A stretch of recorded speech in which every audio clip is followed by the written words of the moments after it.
Hello, everybody. How you doing? Sunday morning here, December 30th, 2019. Thought I'd get that out of the way.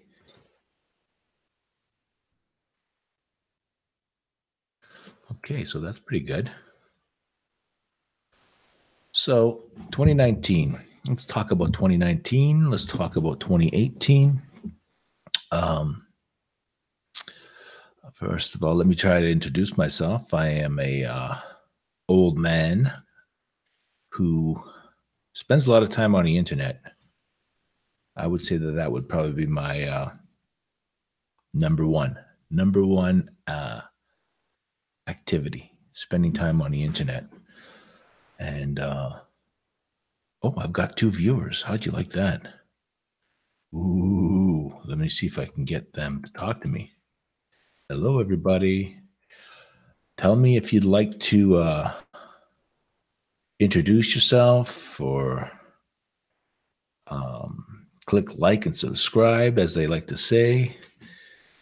And I've got the Google Hangouts happening too. I also speak French, just in case you speak French, and you could tell me what's on your mind.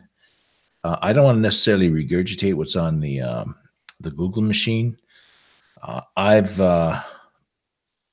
I've abandoned and deleted my account at Facebook. Hey, Capone. Do I need an intro?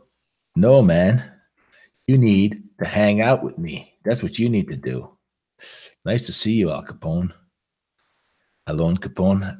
And I had 2 moderators, and I left you as one of the moderators. Hopefully, you make a special guest star appearance. It would be really nice. I've got 2 viewers. And this is going to be, and I think this year's going to be a good year for me. Not to toot my own horn. Toot my own horn. My motivation this year is to earn a little bit of money, a little bit more than I earned last year. Even though I did pretty good last year financially, I'm happy. I've finally been able to get myself what they call here is an EI claim, an employment insurance claim. And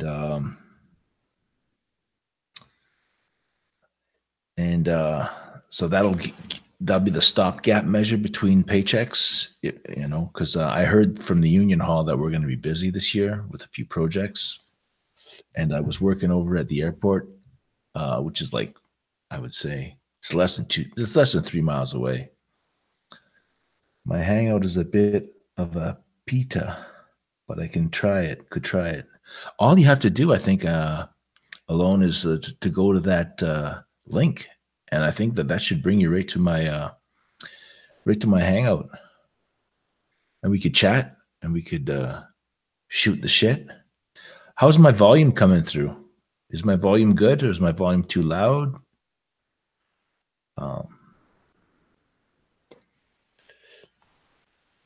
I'm going to try to improve my health this year. I've made some great strides just by eliminating the junk food and the beer. Those are the 2 that was probably killing me the most, because every time I had a little windfall, I would celebrate by buying, I'd buy a couple of beers, a couple of tall cans, and a bag of chips. And when I'd also indulge in, junk food like pizza and McDonald's and all that stuff that's crap that I shouldn't be eating. So I'm eliminating that. I'm going to start taking a B12 and an iron supplement along with my thyroid medication. So those are the 3 that I have to kind of remember to take every day. I should try to get up every morning at the same time, but I seem to wake up in the middle of the night, and then, I'll pick up my guitar and noodle for an hour while I listen to videos, and then I'll eventually crash out, and then I won't want to get up. This morning I had to force myself to get up around 8 o'clock because I wanted to get onto the YouTube, and I want to be a content creator, because I have all the tools. Last year, I got Adobe Suites Creative Cloud, and I've yet to use it as much as I should use it. I know a lot about how to code computers to create web pages and that. So I want to spend time with that. I want to play more guitar. I want to record a few songs, those Lucid D songs that he's given me permission to work with, and I'm hoping to have my nephew and I work on those songs and make them perfect, and then send the clip out to Lucid out in California, and hopefully find someone who's like my nephew, who has a home studio and is willing to host Lucid D and sing on those tracks, and then eventually hopefully get them on iTunes, because he's got a couple of, like, he's got that MGTOW song called "Going My Own Way," which is I mean, it's to me it's a hit. And so there's that one, and there's a Soldier song. So I think that one we could make it like I think it has the potential to become one of those classic songs where people they turn to on Memorial Day. I think it's Memorial Day in the States. We call it Remembrance Day here. So that would be fun. And I hope to work. My strategy now is to take on little projects, little union jobs. There's a scaffolding company that likes to hire me, and they usually give me a day, 2 days, 3 days, 10 days. I worked for it's called a hydrovac, but it's more like an excavator. What we were doing is we were trenching. It's trenching, yeah, trenching. And I was the operator. Well, I guess the operator is the guy on the truck, but I was on the wand, and I love that job. It's I've got all the gear for it, the rain suits and everything, and the hearing protection and the face shield. And it's just like you put your head down and you're just like, you're basically cutting open the earth. And they were doing that to put a ground wire. So that was a bonus. And I made a fortune doing that. I think I worked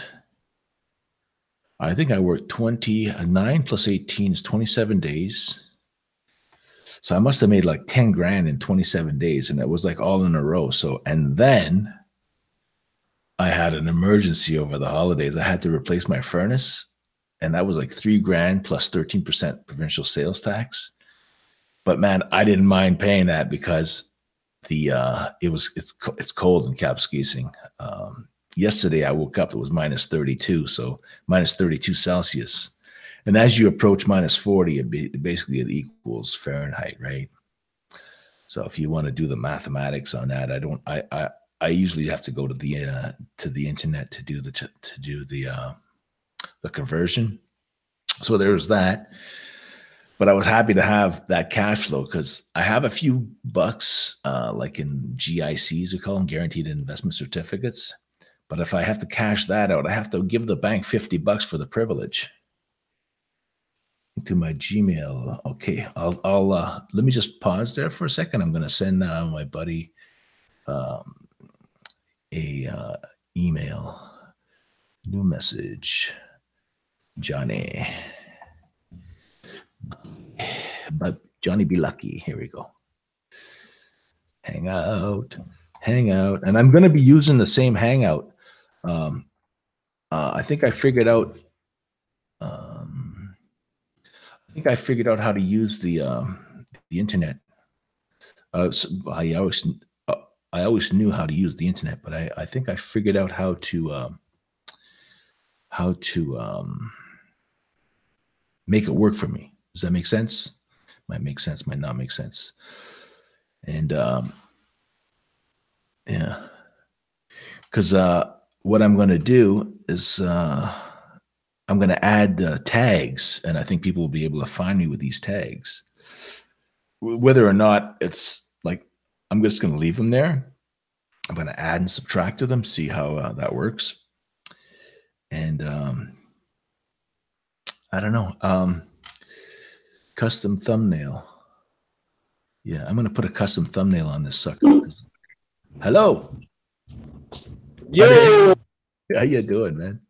that's the way we got to do it from now on because my freaking phone, bro. How you doing?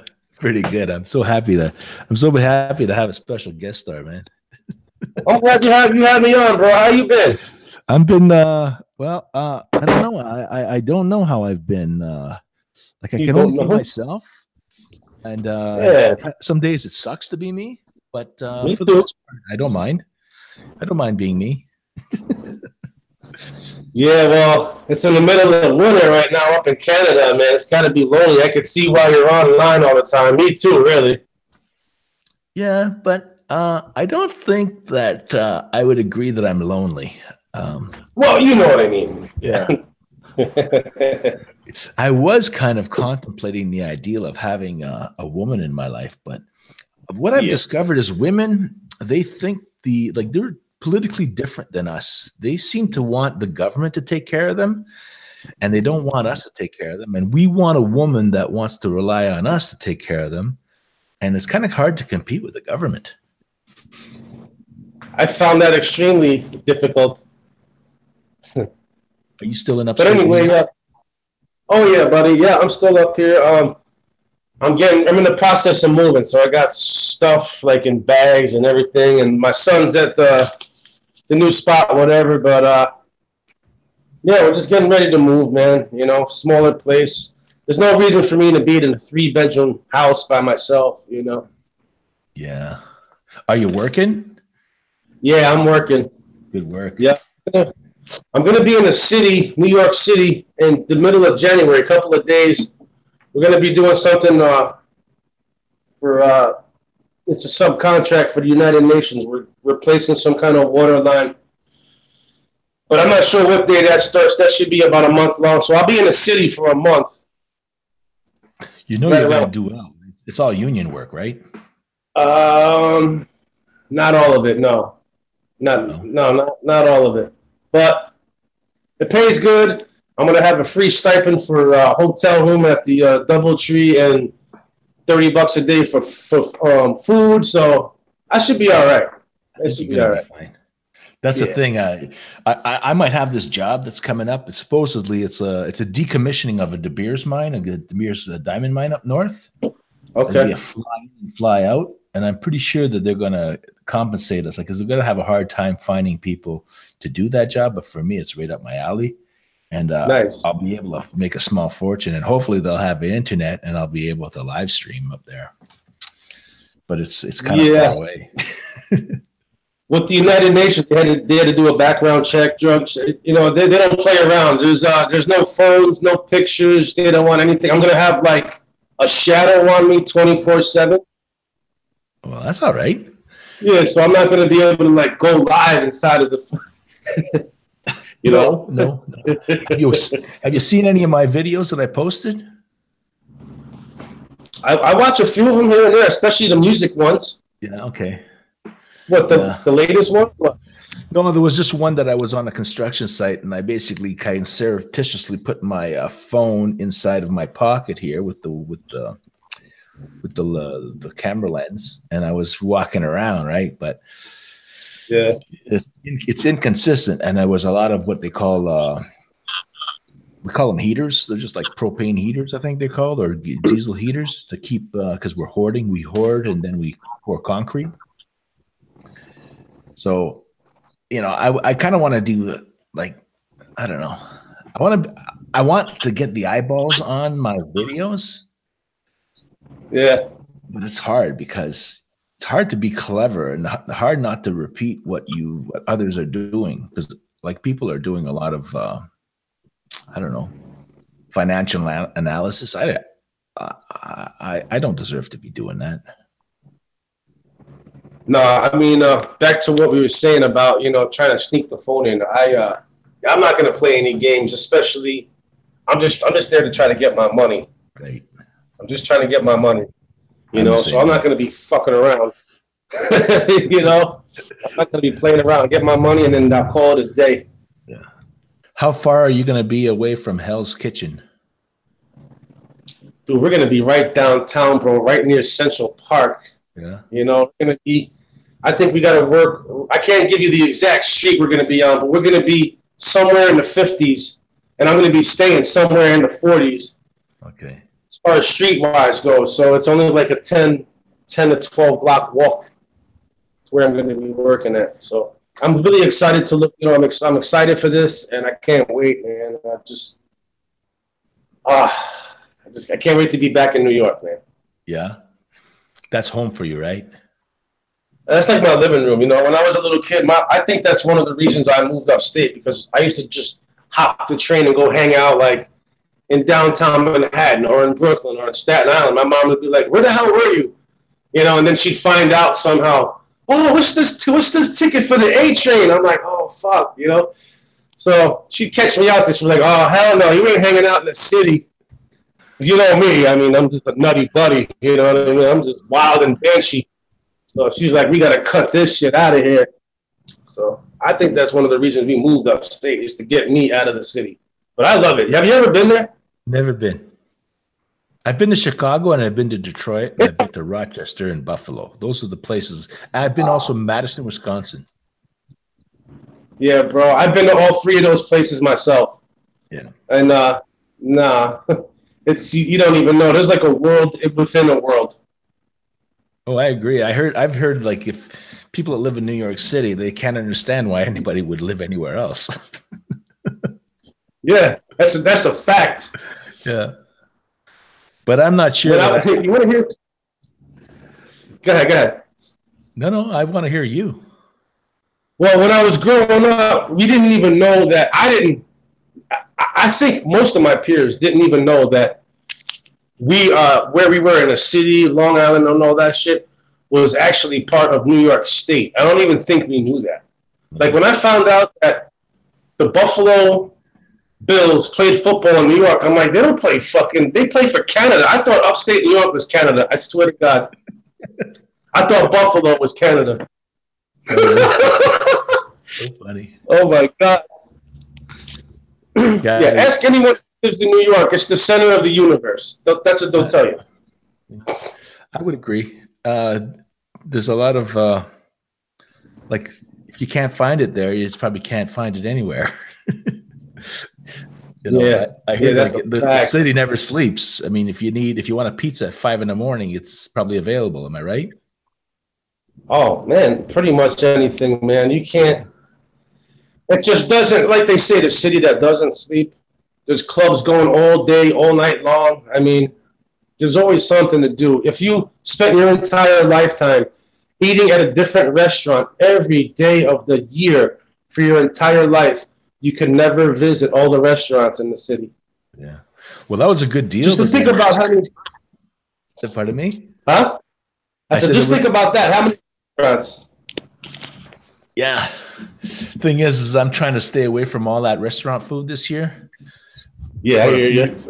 Because I have got to lose weight. Because it's becoming a health hazard now, right? It's becoming like I go to work and holy smokes, like I can do the work, but you know, I want to be a productive guy, and I want people to hire me by name through the hall, and that's what's starting to happen. Is like I'm starting to get. Like I worked for a bunch of different companies. So I got like, let's say if I work for 10 different companies, it's easier for me to get a job with those 10 people than if I just work for one, because then only one person knows me, right? So now people know my work ethic, and you know, I come to work sober and I don't fuck around. Yeah. Well, that's important. Well, I just want to make money. Show up drunk as a fuck. I'm not interested in having a job. I just want work. If there's no work, just send me home and I'll figure out my next move, right? Because I hate going to a job and everybody's fighting over the little work that's left, and that happens all the time. You know. Yeah, that's true. Because my expenses are pretty much like I'm getting down to like I think I'm in my last year of having to pay for my house, and my house is so cheap that. Like I pay $365 a month for a mortgage. That's good. That's nothing, and that's Canadian dollars. Right. Divide that by 125, and that's what it is in American dollars. So like probably like roughly 300, you know? Yeah, it's nothing. Yeah. So yeah, you could get lucky. You could get lucky and get something cheap like that. yeah, but I own the house, you know. Yeah, that's even more crazy. And even like I hear people pay taxes. Like I pay $2,000 a year for taxes. That's not much compared to what most people have to pay.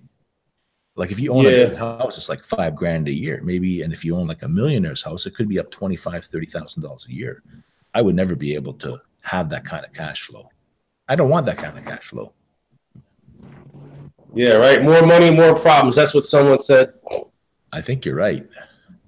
And then you turn it into is, like, you know, if you keep your life simple, it's easier to manage it all. It's less stressful. Because let's face it, man, stress kills, you know? I agree.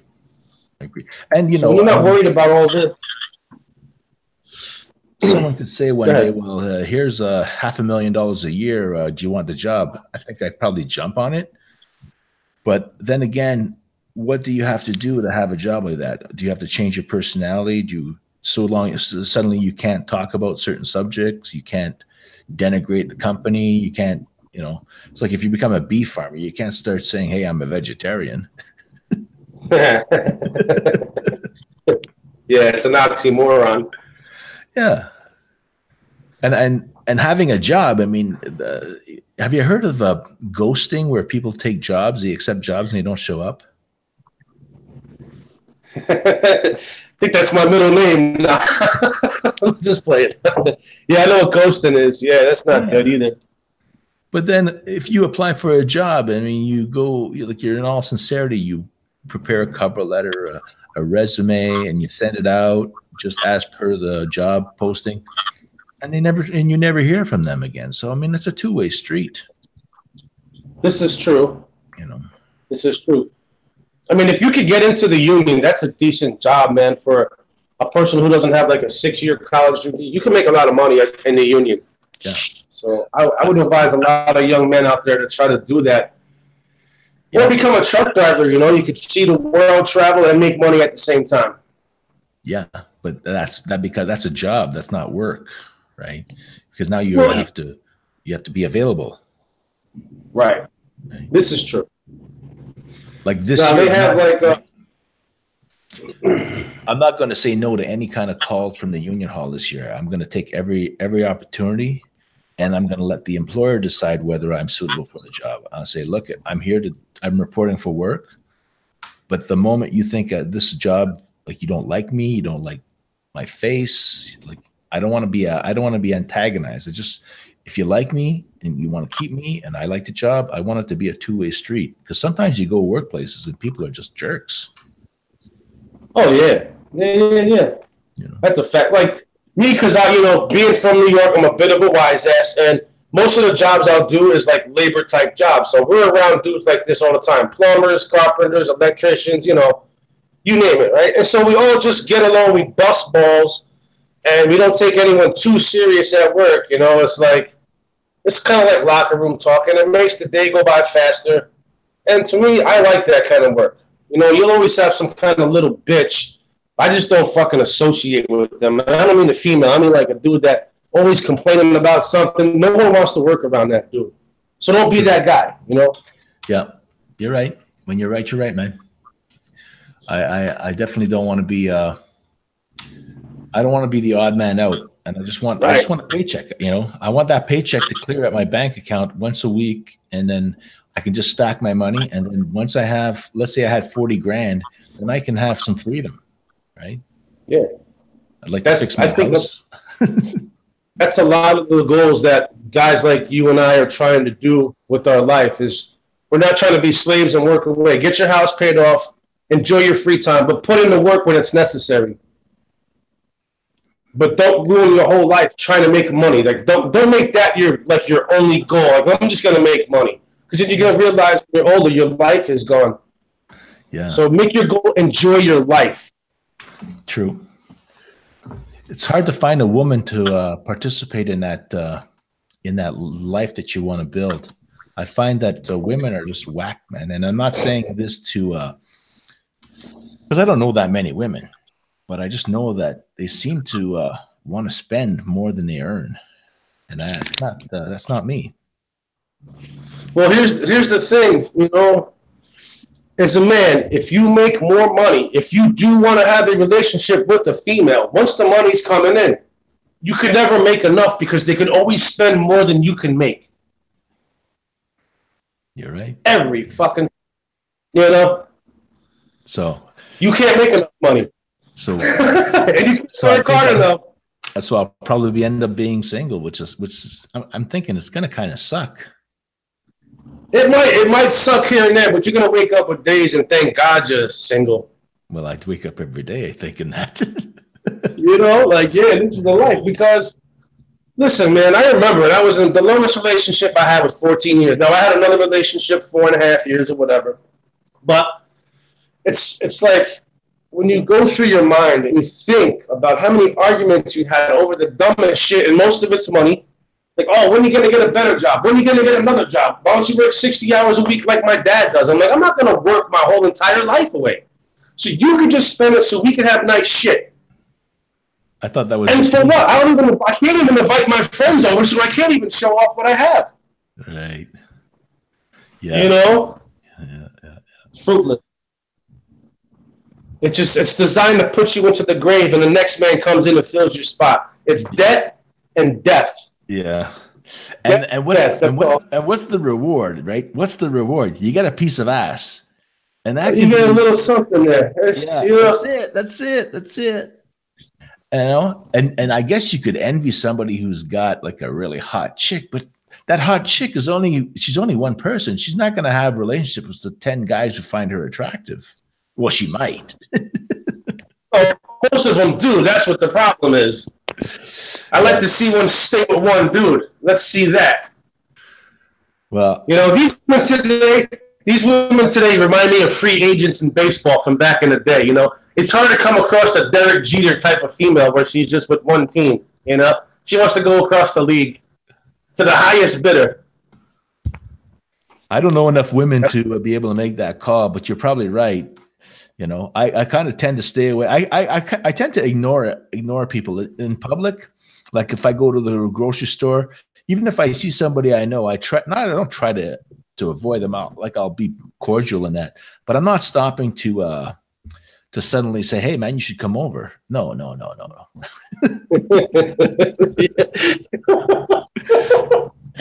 might look at you like, "Hey, yo." You know. Well, the thing is in the past I've been like I play guitar and like I ran into some musicians, right? So I say, "Hey, you still playing the drums?" And then they'll mock me and say, "Hey, man, you still hoping to be a rock star?" No, but I don't want to have to defend myself. And then I run into the same guy 2-3 years later. "Oh, I'd like to get back into playing the drums." Well, fuck, I talked to you about that. It's like, and then like I lose patience with people. Right? Yeah. Like I went to one. Especially. I was gonna say, like, especially if you're in a band, because you gotta have practice or rehearsal, and everyone's got to show up. Everyone's got to be on the same page. It's rough. Yeah. It is. It's a lunatic asylum. Yeah. I'm just taping right now. I said, "Can you turn down your guitar?" It's like, "No, that's my sound, man." Right, yeah. I just say, listen, I think he was just playing around with you, but as long as you follow your own passions, man, who cares what it is, whether it's boxing or if it's working on cars or you want to be a musician, do something to put a smile on your face, because that's the opposite of being in a relationship where you just look, I mean, no relationship is perfect, obviously, but to me, I find that I hear and get stressed out so much about relationships. So you just have to find something to make you happy. Yeah. And live the rest of your life in happiness. Right. But my concern with the future going forward is that men like us, we're not aggressive enough with women, and then they walk all over us. And then they turn around and then they get together with some guy who is more overbearing on him, and usually he comes from certain cultures that treat women second-class citizens, and then they raise kids that are just as psychotic, and I think we're going to get outbred, if you know what I'm saying. And this is not a black and white issue. This has nothing to do with it has everything to do with culture. You know, it's like it comes from your personality perspective. It comes from who you are as a person. Because, like, I know I'm not trying to like toot my horn, but yeah, I'm in my 40s. But what I was like before I was married, bro, in my 20s, I mean, I could just walk down the street and pick a girl, and they would fucking talk to me. It really isn't hard, but I just think that they go for a certain personality type. If you fit the bill for them, you're good to go. Yeah. You know, I don't, you know, they do like more of aggressive type of people because they feel if you're aggressive and if you have confidence enough to talk to them that you could be a man and handle the situation at hand, you're not going to rely on them to like step up to the plate. You know, they like that security. And they like to feel safe with a man that they don't have to like watch their back with. Like if something happens, which you know, go down, they would like to know that you're able to handle that in the situation. True. Those girls, they don't exist, and they should. And girls should come to their senses and say, hey, you know what? This whole riding the cock carousel is screwing up my brain. And I think guys would be the same way. If a guy was having sex with all these different girls, eventually he would lose kind of the sensation of what it means to be affectionate and to be adored, you know, and the vice versa. Mm-hmm. And I might be wrong. I might be like maybe relationships are like insane asylums. I don't know. Oh, they definitely are. You know, but like the same reason I came across the community is like, you know, what happens now is with all these females, they're starting to realize their behavior, and they're trying to put up a front where they don't act a certain way. So now we got to be even more careful because they're like kind of like infiltrating the philosophy aspect of it and trying to use it against us, or at least use the knowledge to say, well, I can't say this, and I can't act like this, and I can't admit to that. They're trying to use it because they're playing us. Yeah. So it's, you know, I say, me personally, I'm going to say stay single. I don't want a relationship. But, you know, if you want a peace once in a while, I don't see a problem with that either. Yeah, but then what's going to happen is that girl who you're getting a piece from, eventually she's going to find somebody who's wants to put up with her bullshit, or vice versa, you know. And yeah, because you always have like, you know, like S&M, right? The S&M shit. Like you always have like that one dominatrix, and there's always submissive men. You know what I'm saying? There's always going to be a market for submissive men, and some women are controllable. They like to control men. Some like to be controlled, and some like to control men. Yeah. See, that's not going to work for me. Yeah, I know. You can't control me. It's like if I only want a woman. I only want to touch a woman who's going to be excited by my touch. I only want to be with a woman who I'm going to be excited by her touch. Right. So I'm not going to, you know, I don't care if she's got a cottage at the lake and, you know, she takes me on vacation. I would never go on a vacation with a woman that I didn't want to spend any time with, just for the vacation. Well, I think some women, they'll do just that. And I'm not, again, this is not to judge those women. I mean, I don't know their IQ level, so I can't judge it. Well, I noticed, here's something. Growing up on Long Island, this is what I learned. You know, I can't say never, but when I say never, I do mean never. I'm not saying it's impossible, but I've never come across a woman who's financially set on her own without the influence of a rich man who became like completely successful. And if she did, she's not messing You know what I mean? With cats like me and you. She's looking for like Brad Pitt type, you know, like Hollywood types or politically people who have money, power, judges, politicians, you know, like the police captain. You know, they want power. They have the money, but you will never see them trying to go for like a construction worker. Like, oh, let me go down to the local bar and, oh, there's some construction workers. Hey, sexy, what's up? Oh, you probably work out or blah, blah, blah. Nah, they don't want that. They got their own money. They want power. They will never go down. Women always go for the next thing up. They never go down. So if you had $1 million in the bank and she got 5 million, she probably won't mess with you. She's looking for the dude with 10 million. She'll never go down.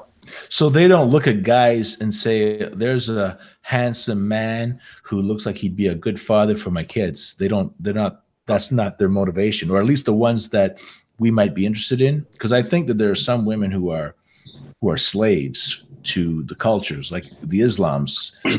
They really don't have a choice who they marry.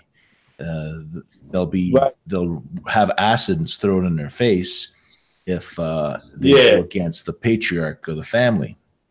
And then they have no control over birth control, so they might pop out a dozen kids, and the guy's going to have 5 wives or 4 wives, and they'll all be on the dole, and then they'll all be kept collecting money from guys like you and I who are working our asses off and paying, you know, half our wages in taxes. Right. That doesn't seem fair. Like, why, if I'm going to pay for those kids and that woman, why can't I have sex with her? I mean, yeah, in the Western world, they are different than the East, but I see that the East is slowly coming around to it. So, I mean, eventually the way that females act will be a worldwide phenomenon. It could probably actually lead to the downfall of Islam. But, you know, my focus is I try not to even get political anymore or religious anymore. Everyone can do their own thing, you know, and everything, but I just focus on what I can do because I can't change the political climate. I can't change an economical climate. I can only do it for myself. And a lot of my friends are like, oh, look at this politically correct punk over here. He's doing this. I'm like, bro, why are you even worried about that? Like, just focus on yourself and all that shit will disappear. Turn off the news. Don't listen to the news. I don't watch because that'll trigger you.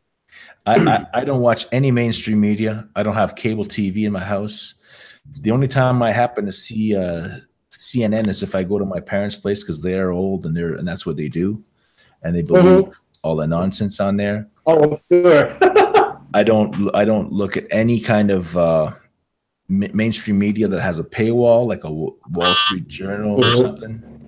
I won't look at that. I go to Zero Hedge for the headlines, and then I go to Drudge. But if Drudge will basically it's all clickbait now, right? And the funny thing it seems like it. The Drudge Report, John X Army. Have you heard of John X Army? No, but what I wanted to say is I'm not using the internet to be influenced by advertisers. I'm using the internet to talk to, like, for ideas, right? Well, that's a good place to start. Yeah. And I think what I said earlier is when I came across Men Going Their Own Way, I didn't even know it was there. So with the advent and the invention of the internet, that had a lot to do with it. Do I sound? Is it too much echo in here? No. You just make yourself at home, man. It's your. I appreciate. I need a 2-minute intermission. Yeah, go ahead, man. Take an intermission. I'll take the same intermission. I got to go for a leak. All right, yeah. So we'll meet back in 2 minutes. All right.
And we're back. What's up, buddy? I've only got one person watching. Dang, dung, ding. Dude, this is the craziest thing. I never go in this room, you know? Hey, do me a favor and like my video, and if you can share it like on a Facebook or something, because I don't have a Facebook, so that I could build my audience. I'd like to get 1,000 subscribers to be able to accept super chats. Not that I'm greedy or anything, and I'm not asking for donations, but at some point, my content could end up being valuable. Like I could end up doing something valuable here, you know. So it's early days still. You want to switch topics real quick? Can you hear me? Of course. You just you're the. You want to see something scary, man? You want to see something scary? Yeah, sure. No, this just blew my mind. I just noticed this. Okay. I came into this room and the floor's dirt dusty. Watch. See? Yeah. Did you see me write that S? Yeah. I see okay. That. You see these little footsteps? Look. Yeah. That's what are they? Dig into this closet, bro. Look at the footsteps. Look. That looks like a little kid's footstep. My son wears a size 12. Ain't that fucking creepy? Like I have like a 4-year-old child's footstep in my fucking room, which I don't even go in. It's an old house, man. Shit. Told you it was haunted. I'm telling you, bro. You didn't see that? The little footprint? They were like this big, about 3-4 inches. Right, but anyway. Even if it's a ghost, I mean, I digress. It doesn't even make a difference, you know. Ghost, the devil, you know, it could be Jesus for all you know. But did you? I know, like and the footsteps led into the closet, bro. That was so sick. Yeah, that was sick. I just noticed that right now. Just walking around, like, what the fuck is that footsteps? Yeah, I'm not sure. That I would, like, I'm the one of these types of people that I don't react in an alarmed way. Like if I saw a car accident happening, I would just like look at it and say, "Oh, there's a car. It's going to smash into that tree." I wouldn't get like, it wouldn't, it wouldn't faze me. For some reason, that part of my brain doesn't overreact. Of course, if I hit my hammer, if I hit my thumb with a hammer, you know, I might like start yelling, but I'm not going to curse the guy next to me and blame him for it. You son of a bitch. Yeah. Or put it all on Jesus. I mean, that's no good. Yeah, I hear you. Hang on, my son is calling me next door here. Yeah. Well, if you have to go, I mean, I'm hoping to be on here like on a regular basis, because I find I watch videos in the morning and like there's lulls in the day. It's like I'm looking for something to watch, but then it's just like it's an echo chamber, because like I'll listen to 10 guys describe the same headline. I mean, I could read it. I I hate that. Oh man. You know. No, he's my son off the record. He's playing Grand Theft Auto right now, so he don't even. He's like, do what you want to do. I'm playing it, you know. So he's got everything he needs. So yeah, I mean, we're gonna get hang out the rest of the whole day. He's good. I'll probably have his mom get him about 4 or 5. Do you do you just use your phone for broadcasting? Yeah, I don't use anything else but my phone. Okay, and is it an iPhone? No, it's not even. It's an Android. And I try not to even use the news or headlines as inspiration. I just try to come up with whatever's on the top of my head at the moment. Right. I think people I'd like to have a little network of people who are in the kind of same circumstances as me. They're sitting at home and they're wanting to talk to somebody. And I like, you know, as long as they're not lunatics and, you know, start being racist and anti-Semitic and Islamophobic and cursing Jesus and all that stuff. I mean, I'm all in, man. Yeah. I got you. Yeah, I'm sure I can handle that. Yeah. Because I remember when I started about this time last year, I was on this particular broadcast with these guys, for these MGTOW guys, and they were kind of like, I don't want to say they were odd because I mean, everybody's got their own personality, but they seem to really not want to entertain the idea that, hey, maybe one of us is going to find a woman one day, and we're not going to be MGTOW anymore, you know. And I'm a MGTOW only, but not by choice. I'm not a MGTOW by choice. So someone said that you weren't going to be a MGTOW in a year from now, but that was like a year ago. Is that what you're saying? No, just the conversations were like hateful towards women, and I don't hate women, you know. I got you. It's like you can hate the sin, but you don't want to hate the sinner. It's like I don't get along with everybody in my family, but they're my family. I love them. I don't want anything bad to happen to them. My nephew listens to rap music. For that alone, I should just kind of disown him. But no, there's nothing wrong. Just because you listen to hip hop music doesn't mean that. Actually, you'd probably, if you listen to the right stuff, you'd probably be more enlightened than the average person. True, but I'm still discovering music from the 50s and 60s and 40s and 30s that are that I want to figure out. So I'm not going to spend all my energy listening to I'll listen to one song 1,000 times just because I'm trying to figure it out. Right. Like, I don't listen to music like people put the music on and it's in the background and it's always on. That's not me. I can't stand that. It's like even in a car, right. If I'm driving somewhere with somebody and they're listening to the radio, and even if it's hip hop, like I'll tolerate it, but don't start talking to me while you're listening to this, because you're not doing both. You're listening to me talk or you're listening to the radio. It's like, no, that does piss me off too. Yeah, that does. It's like a pet peeve of mine. It's like, dude, I'm listening to this song. I worked 8 hours, 9 hours. I want to listen to music. Yeah. Not the guy complain about what we did all day long. Yeah.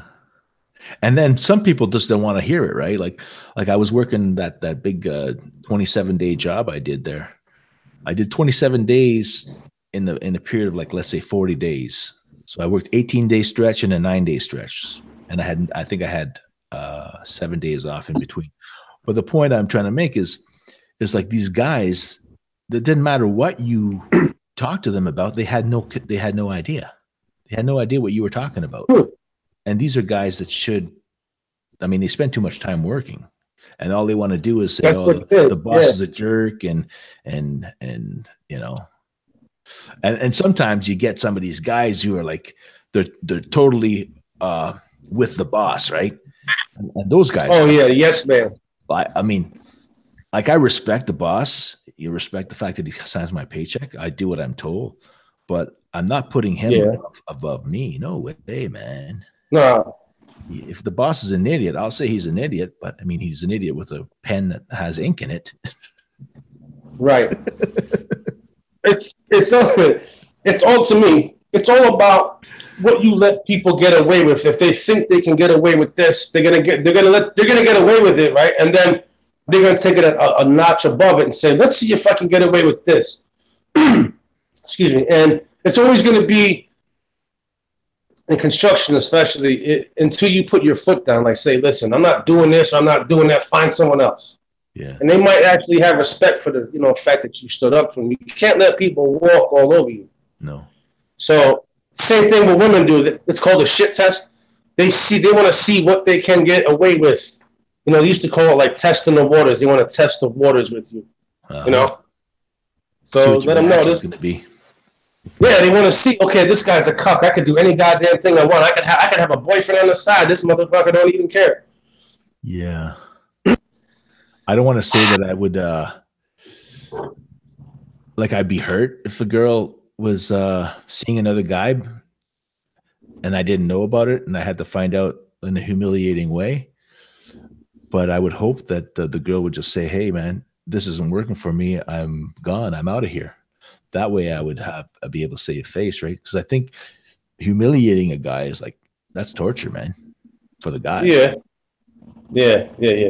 And women could never understand it because they're not men. Right, but then guys do it to girls, so what are you going to do? Right? Most guys I know, he'll be like, look, bitch, we're done. Fuck you. I found a new broad, I mean, to keep a relationship going, unless you know your wife is gonna try to get you for every goddamn thing. I don't know. It's a touch. It's women these days. They're too big for their bridges, man. That's why this whole thing's gonna collapse. That's why feminism's gonna collapse, and this whole. To be honest with you, I think Western society is gonna collapse. I'm just sitting back waiting for the day. It can't keep going on like this. Women can't keep behaving like this. The STD rate is higher than the graduation rate. It's sad to say it, but so you just got to keep doing your thing, you know, and yeah, I mean, it's disgusting, really.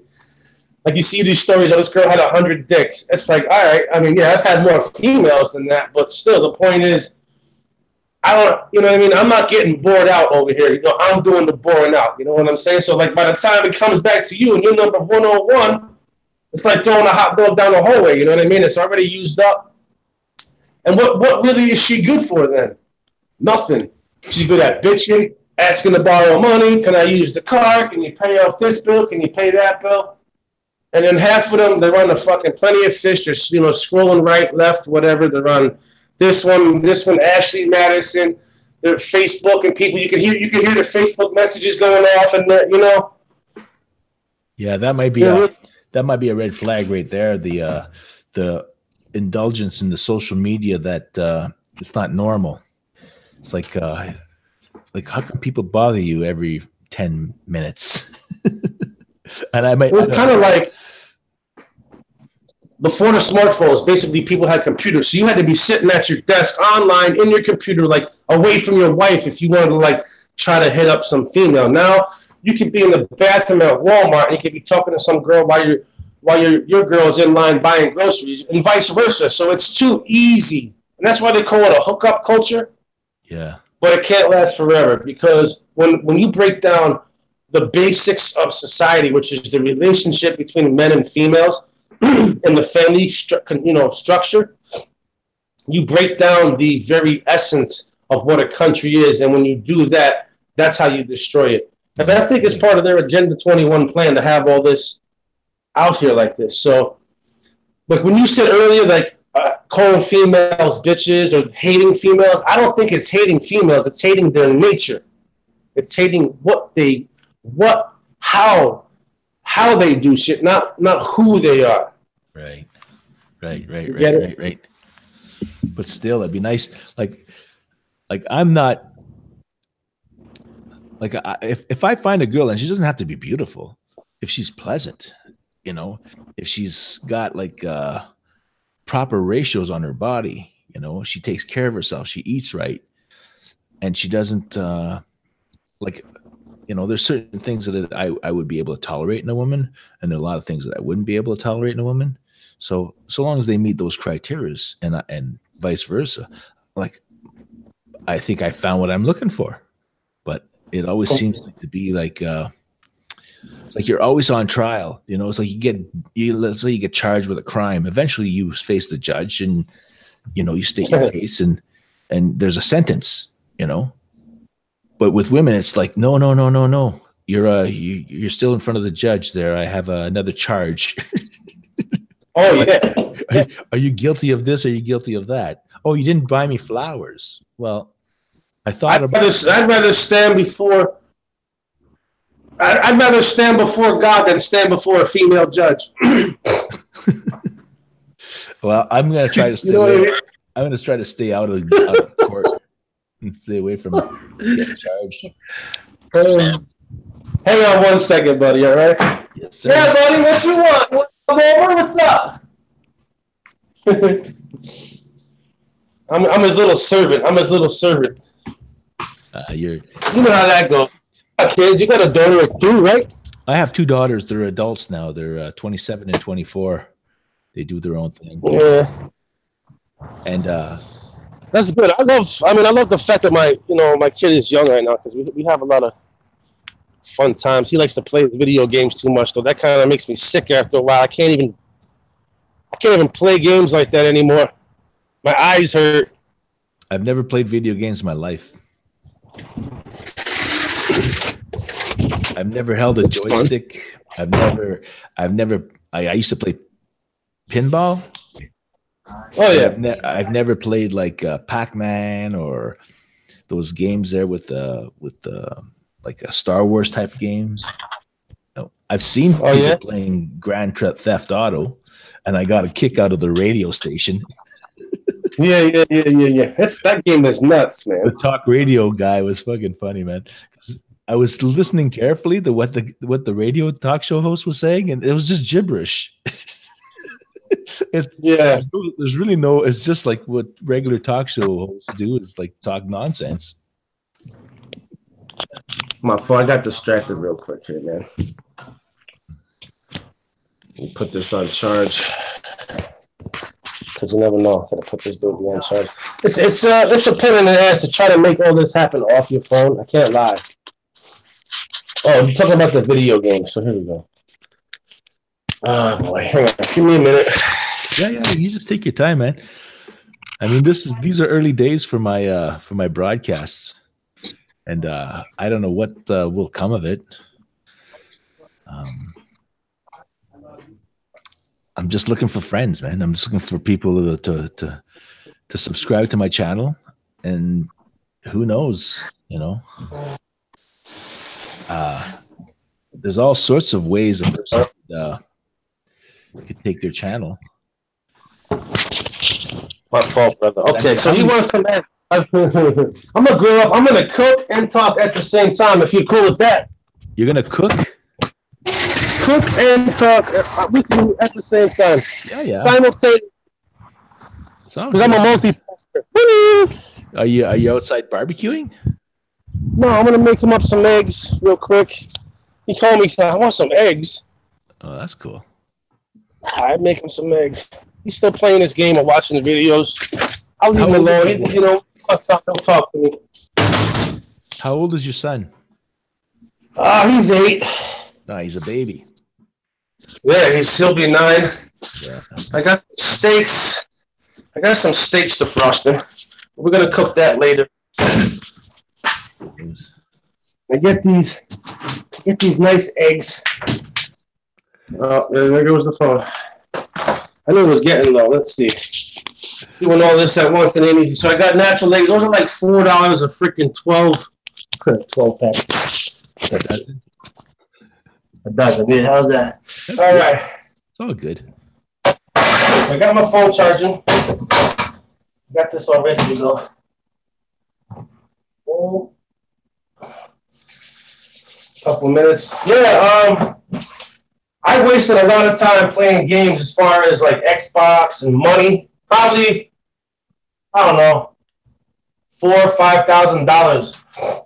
Oh yeah. Between all the games, all the systems, the online, the cards, all the controllers I bought. Throughout the course of a lifetime, got to be $5,000, $6,000, $7,000 easily. Well, that's cheap. I bought 10 guitars. I actually have owned more guitars, but I currently own, I'm going to say 10 guitars. I can't even keep track of them in my mind. How many I have.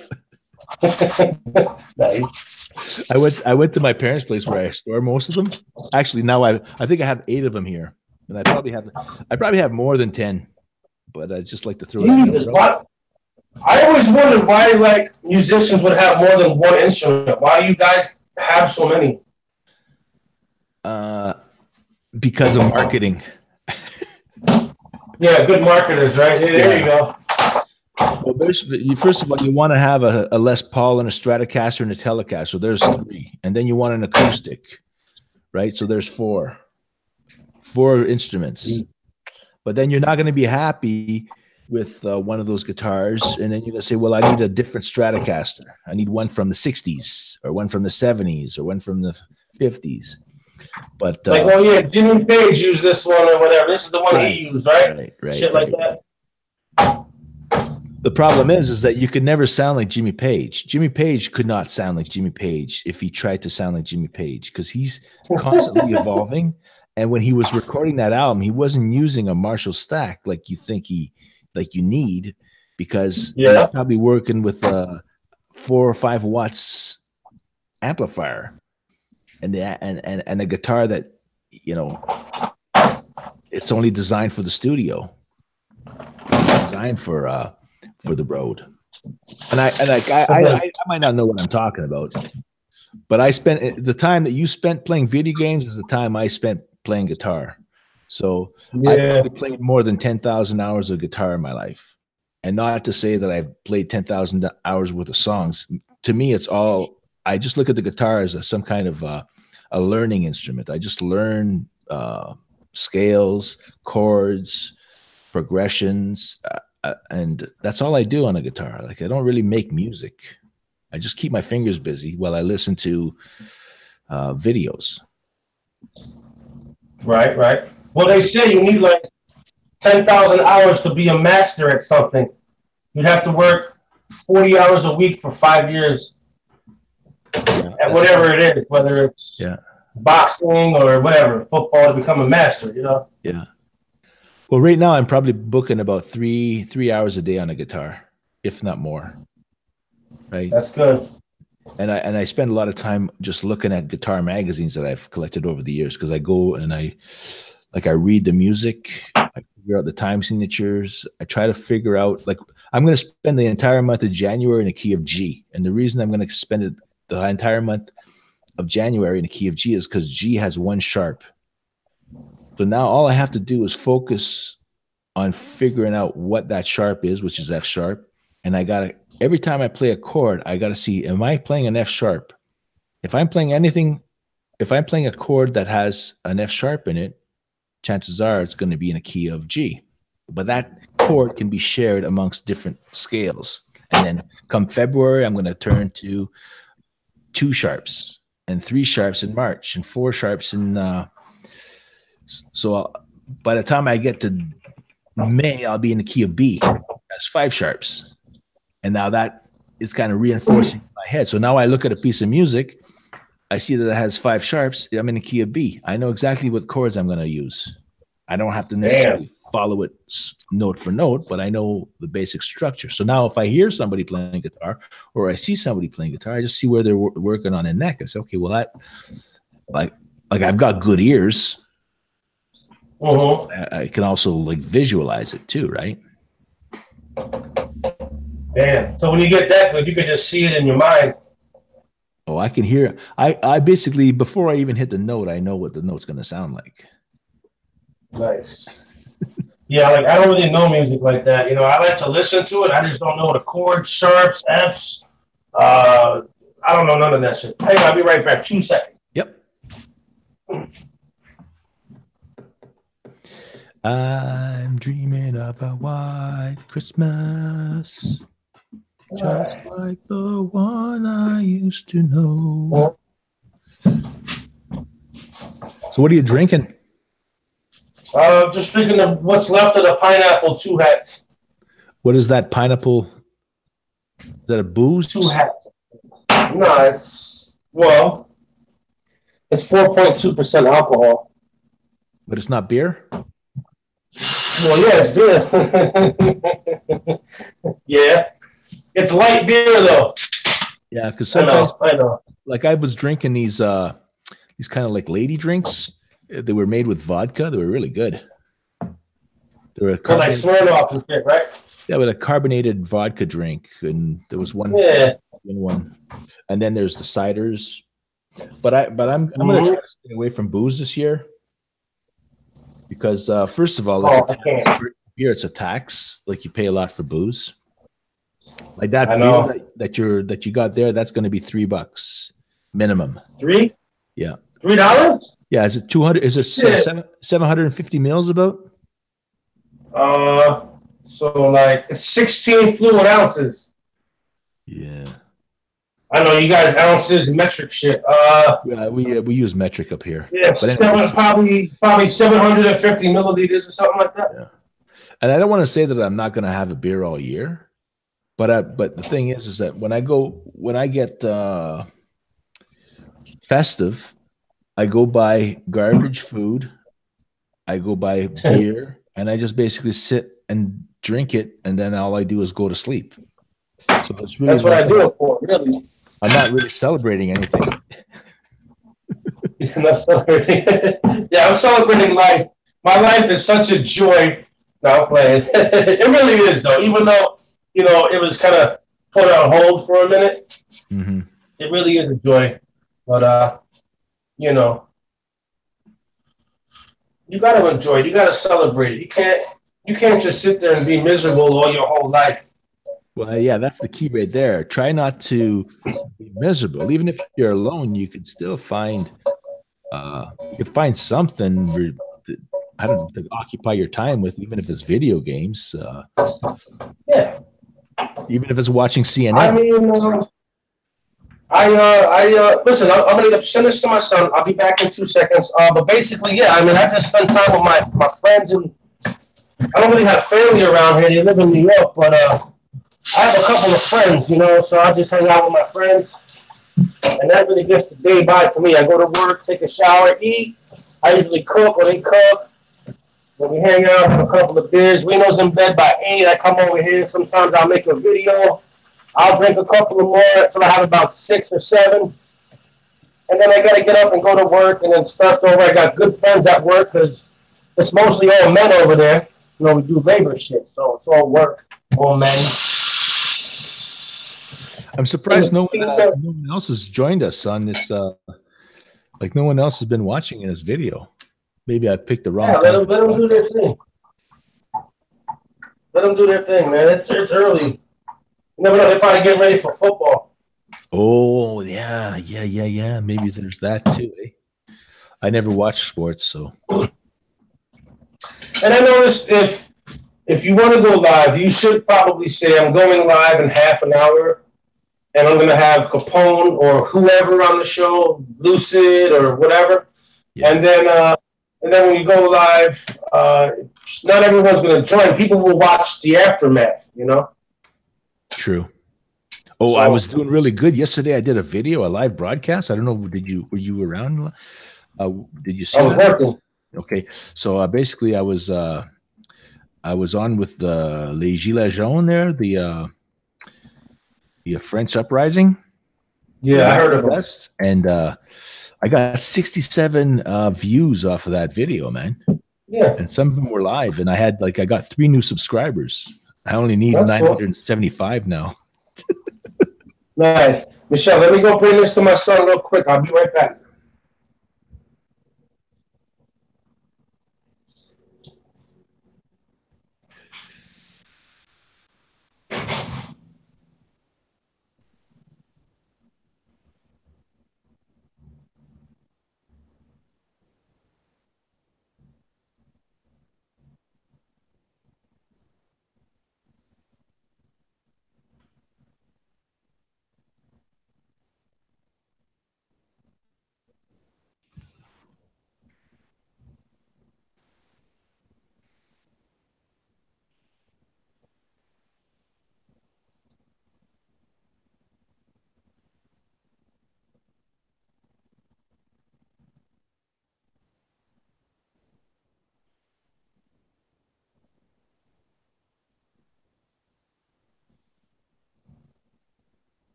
You know what I was laughing at when I said they're like $4 a 12-pack, and you said dozen? That should have me dying. In reference to the eggs.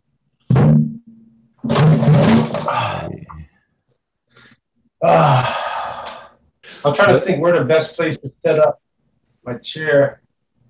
I can go in there. I can stay in here, or I can go in there.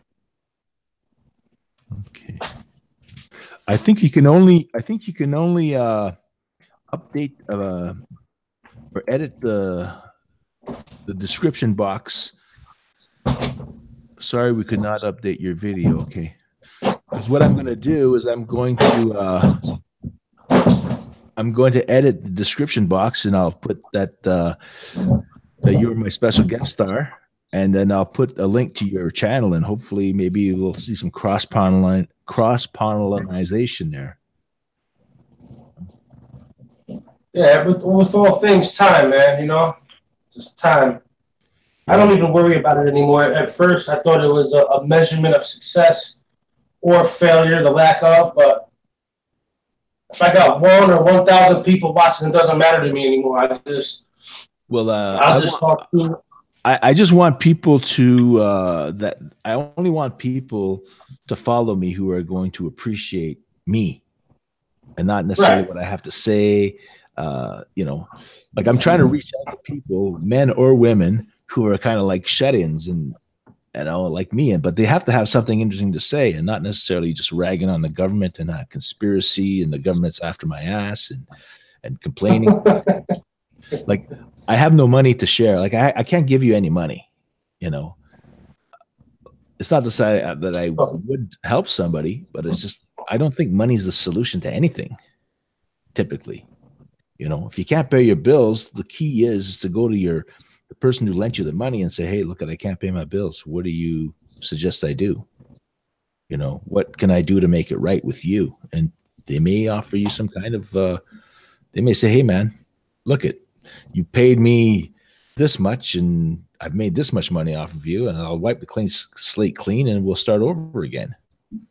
You know, right? Some things are beyond your control, right? Like if your house burns down, you're screwed. Or they might tell you to get another job. You'll be able to pay it off if you get another job. Yeah. I think the key though is to try to avoid assuming debt, right? And if you have to assume debt, just like negotiate it to nothing. You know, like if you buy a car and you finance the taxes and finance the license plate, that license plate is going to cost you and the ownership, that all of that's going to cost you money.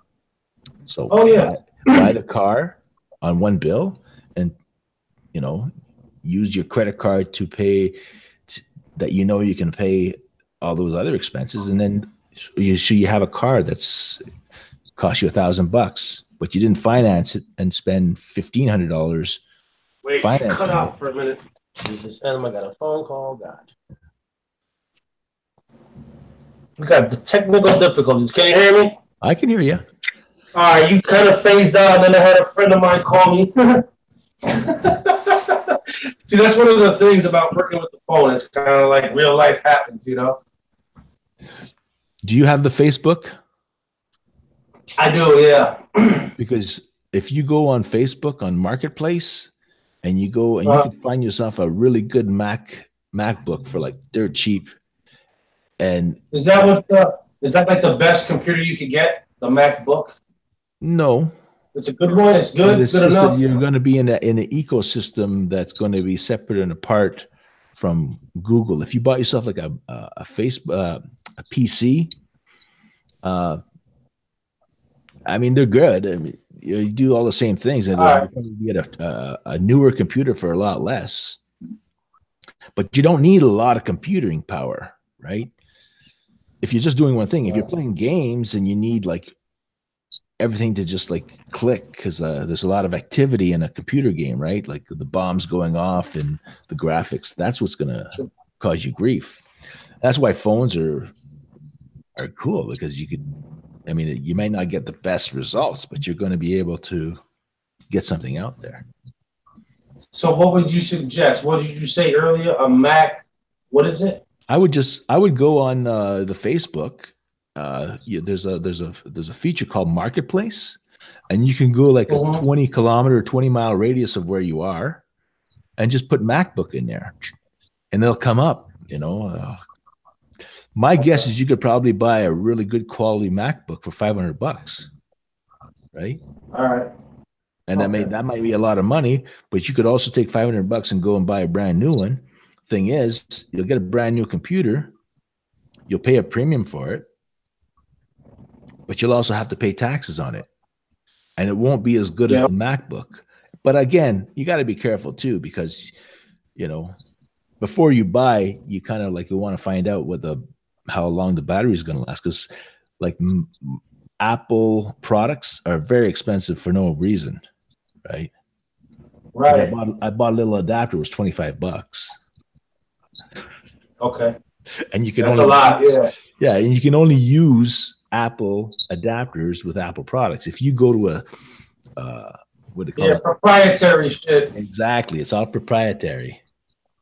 So, but it depends. If you want to raise the level of your game and you want to do stuff Yeah. live, then you're probably like I don't have an outboard camera, but I do happen to have the outboard microphone, which is probably why the sound is better than it used to be. And I'm using my Okay. earphones, so now I'm not creating any feedback.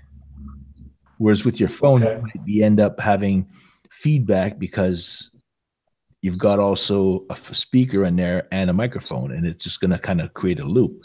Typically, they kind of like Apple is well-designed products. But this is not an endorsement of Apple. I'd like to have a third-party ecosystem where you didn't have to use Windows or Apple. And it's called Linux. But the learning curve on that is a little bit higher, and you still end up you'll still end up on a PC. Okay. Yeah, I've heard of it. And another thing too is that people will tolerate bad video, but they will not tolerate bad audio. Okay. Right.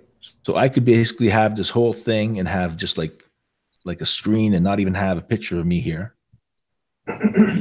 And people will tolerate. As long as the sound is good. Yeah, as long as the sound is good. Yeah. Because you know yourself, I mean, when you're listening to music, you don't have to see the video too, you know? It's nice to have the audio going, and you're looking at the record album and you're reading the liner notes and you're singing along. That's fun. But if you didn't have the audio, you'd be looking at the album trying to sing along with it because, hey, I can't hear anything. Right. Yeah. I got what you're saying. That makes sense. Yeah. That makes a lot of sense. I find that YouTube content creators, a lot of them are very like highly polished and skilled, and they've got a lot of production value, and they've got different cameras, and they're wearing very preppy clothes, and it looks like they've got a nice desk there, and it looks like really a Walter Cronkite kind of thing, you know, professional. Right. Right. And I mean, that's great. But I know guys who basically have a phone and a camera, and they're just as entertaining. Right. I think eventually I will get up to the level where I have like maybe a MacBook, or if not an equivalent or something better. I don't know. It will just take a little bit of time once I get my shit really together. I want to get, before I do any of that, because to be honest with you, I like making YouTube videos, but it's not paying the bills for me. You understand? And part of the reason could be because I don't have a high production. So it's like a catch-22.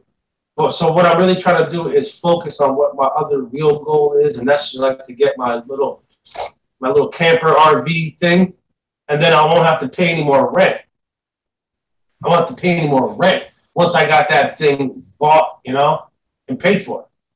Is that the idea? Is that what you want to do? Yeah, that's the idea. So that like in 3 or 4 months, you figure how much you pay for rent. Right here, I know I'm friends with the owner of the house. He's giving me a good deal, but I'm only going to be paying $300 with utilities included for a 1-bedroom. So that's cheap as fuck. It's impossible. It's only through a friend you can get such a low number, but this is in New York? Even still, once I get that camper going, then I'll feel like, okay, then I can like, I won't feel like I got a place. I can't live on a computer. You know what I mean? No, but I was thinking, this is what I was thinking. This is the kind of a thought I had.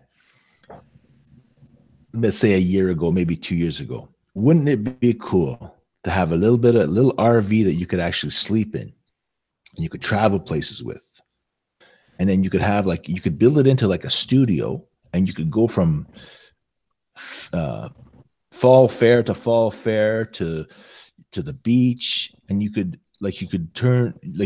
okay, some guys selling t-shirts at the beach, just as an example. They're really, so you could interview that guy, and now you could cross pollinate, right? So now you say, hey, it's Al Capone on at Cherry Beach, and I'm talking to Savio, and Savio's selling t-shirts, and it's all live. And then because there's the Facebook too, Facebook could find you in that location, and you could make friends, and then you could have somebody sit down, and then you could introduce their products, and you can create a link in your thing, and then all their friends would subscribe to you and maybe support your channel and send you $5 a month.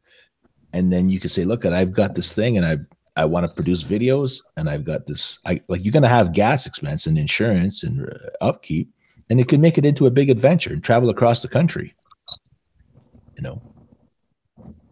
I'm not saying you wouldn't necessarily have to cross. The only constraint I think you would have is an internet connection, right? Because now you're going to be live using satellites, and will you get good reception?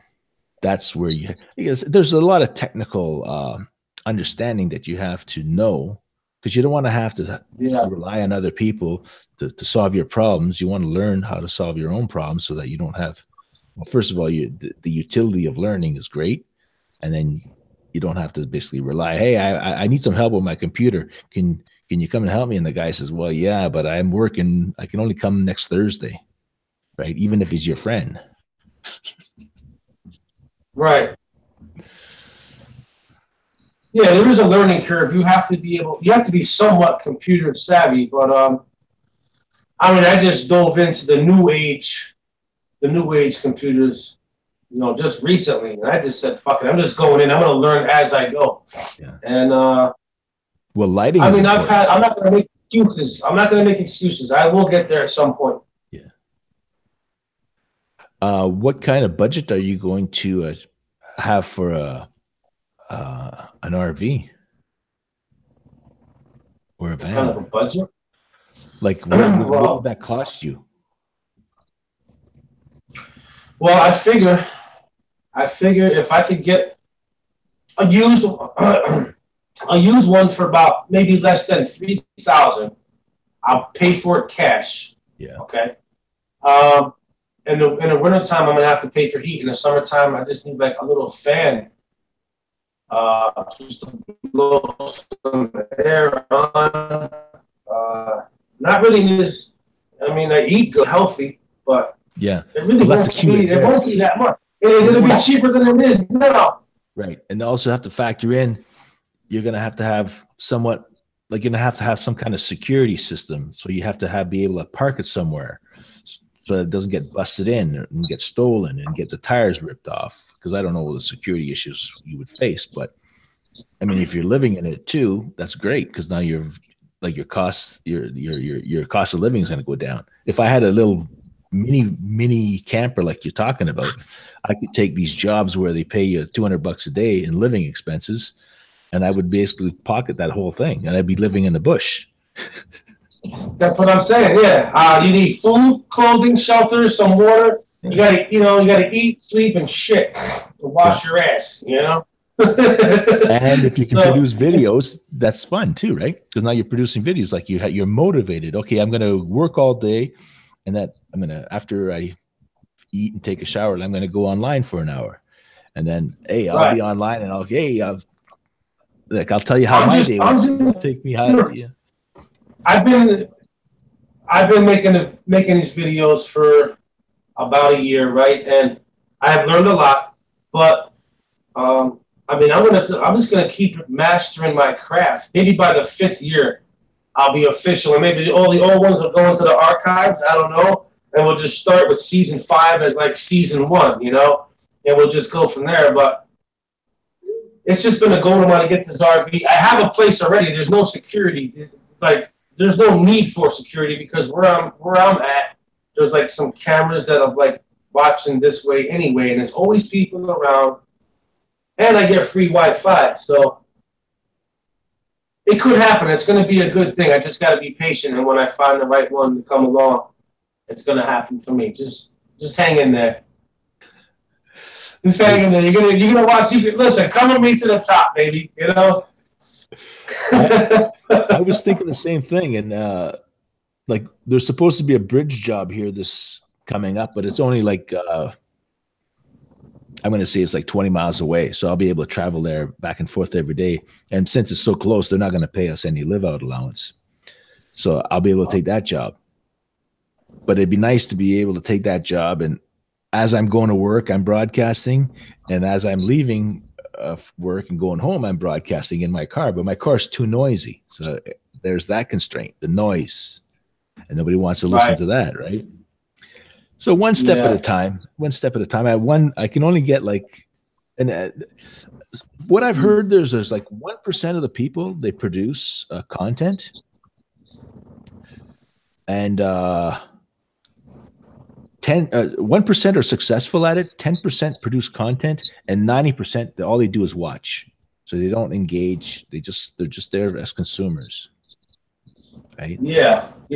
So I mean, I never came into it to try to make this a business or a career move or anything like this. I just did it to try to come and talk to men because I was in a space mentally where I needed someone to talk to me, and I figured, well, we could do this together.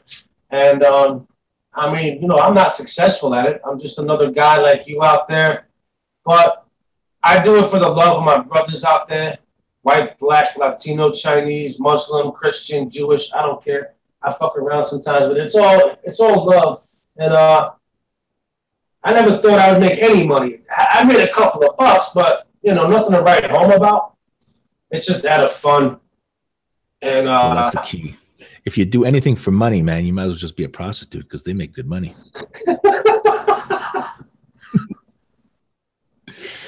And there's more to life than just that. Money is just one currency, you know. Right. If you're a good friend to somebody, to that person, man, you're worth more than all the money in the world, right? I got you. I understand that, bro. Yep. Theory, you know. If you're a guy who he has money and all he does is count his money, and you can't get him to help you with anything or to be there when you need him, like what kind of friend is that? Right. There's no currency there. Right. And, you know, or I have a friend, the only time he calls me up to visit him is if he's playing cards. Hey man, we're having a card game on Saturday night. So all he really wants me there for is for me to put my money on the table and play cards, and I'm not very good at cards, so all he's there for is because he's looking for a pigeon. Right. Yeah, here's a piece of advice. Here's a piece of advice when you're playing cards. This is what's going to happen. This has happened to me several times.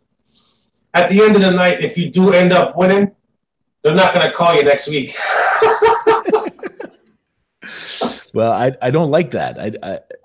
I'm like, I don't mind sitting in front of this camera and talking into the microphone, and I wouldn't have a problem sitting with somebody and having a conversation. But I'm not the type of person to go and sit down and watch TV or watch a movie. Hey, let's watch a movie. No. Yeah, that's some gay shit. No offense. I'm not here to watch a movie. I'm here to visit you. If I wanted to watch a movie, I don't need you to watch a movie. You know, same thing with women. I mean, hey, we should watch a movie together. Yeah, we should do a lot of things other than watching a movie. Here's a funny little anecdote. I went to my boy's house in Charlotte, North Carolina, and you know, my girl is here in New York with the kids, and so it's just me and him and his girl. And he's like, "Hey, you want to order this movie from Netflix?" He's like, "Johnny, you like movies?" I'm like, "Well, sure. Who doesn't like movies, right?" But it just felt kind of weird. Like we're watching this movie, like me, him, and his girl and shit. So like. And I'm out of water because I can't talk about guy shit because these girls right there, and I don't want to make her upset, and then she's gonna put him on the spot. So I was just like, I just pretended to fall asleep during the movie, like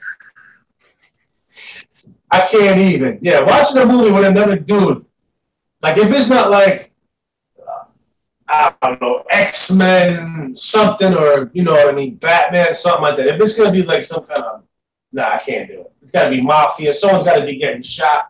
there's got to be a fucking police chase. We're not gonna watch, fried green tomatoes together or some shit like that.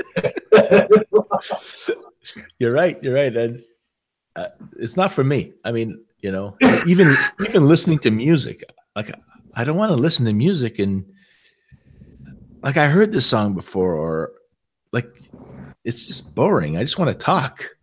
I'm a talker. Well, yeah, that's good though. The art of conversation is dead. It's an art form. I had to fire one of my buddies, one of my best friends, because he was taking advantage of me, and it was I could just see it escalating, and I said, "No, this isn't working out." And I said, you got to leave, and I really don't want to hang out with you no more.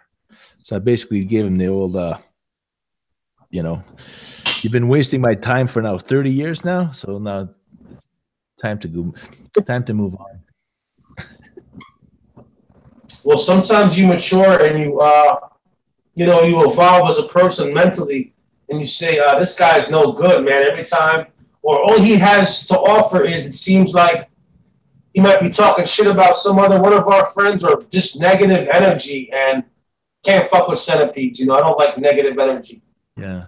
I don't know that he was, he was just always doing the same thing over and over again. Right. So coffee and cigarettes, and just sitting there. And every once in a while, he would just kind of like disappear. Right. And he was staying with me because he was working that bridge job. It was 170 kilometers away. And like I let him stay here, and I said, but you eventually have to help me out, because I wasn't even making any money. I didn't have a job. I didn't have any income coming in. And he's drinking my coffee, and like I'd be cooking and I'd feed him. And I mean, if you're at my house, I'm going to feed you. But he was making $2-3 grand a week, and he couldn't fucking bring himself to helping me out, So I said, this is not right, man. You got to go. And I think I totally I think he was totally put I'm pretty sure he's suffering today because of it. Because with me, he always had a place that he could come and crash. He had his own room here, That's crazy.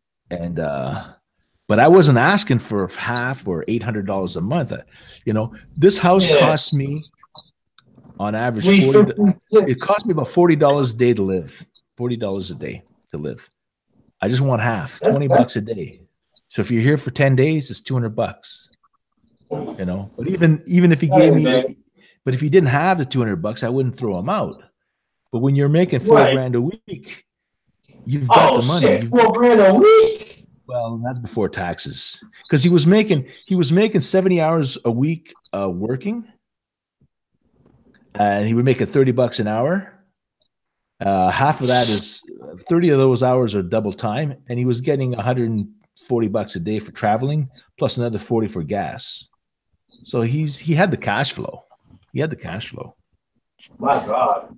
But if I was there making that kind of money with you, we'd be having like strippers come on. I know, but all that is not necessary. All I would I just don't like to be taken advantage of. That's all. It's not. Yeah. Must be taken advantage of. Because it's insulting. It's like if I come over to your house and I help you paint your whole bloody house, right? Mm-hmm. And then you turn around and you sell your house. You're basically using my labor to help you improve your house to sell it. Well, therefore, if that's the case, then you should be able to compensate me for at least, the time. You don't have to pay me at union wages, but it's just insulting. I've noticed that, and I just don't want him around me. That's all. Yeah. I mean, I've done work for people that were friends of mine, and I say, listen, when you sell this place, I've done this, I've done that. I put a sidewalk in. I've done this. I helped you with the roof. I fucking painted the outside of this. I did that. If you sell it, I want 2-3% of the profit as part of me helping you rebuild everything. Yeah, I need some. It's called a back end bonus. Right. It's like an annuity. You pay, you do work today, and then you get payoff down the road, right? But anyways, yeah, you should. I don't want to harp too much on that because, like, he's a good guy and everything, but he's just cheap as fuck, right? And I have other friends who are just broke, right? Well, I don't. I mean, when it's a friend of yours, he always feels like, well, he's a friend of mine. He's not going to kick me out, or I could owe him money. Yeah. Well, he doesn't. So that's one of the negative things. Yeah. Well, I know, but maybe I never lend money, and I never like if somebody were to ask me for $500, I say here's 50 and just get away, just go. I don't want to talk to you no more. I don't want to lend anybody money because then that'll ruin the real friendship. So I might as well just break it off right away. Yeah, I don't loan friends money. Yeah. I don't loan men's friends. I've heard every story in the world, and I don't care if you got to feed your kid. That's a lie. Yeah. Goddamn lie. Oh, I need $40 to feed my kid. Yeah, it's just a round number, and then 6 months later, he still ain't paid you back. Oh, I got a job. I'm a chef now. I do this and that. How about my $40? Yeah. But he don't realize this, student. He don't realize this. You a chef. You got to go like this. You got to use that knife. You got to cut things up. How you going to be a chef with 10 broken fingers? There's that too. I need my money. I don't want to be a hard ass about things, and to tell you the truth, when push comes to shove, I'm not going to let my friend starve, obviously.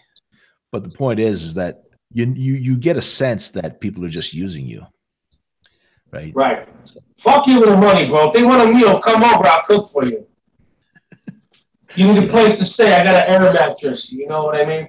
Oh yeah, exactly. But as far as me shelling out money, yeah. And the same thing. It's not just friends, but women too.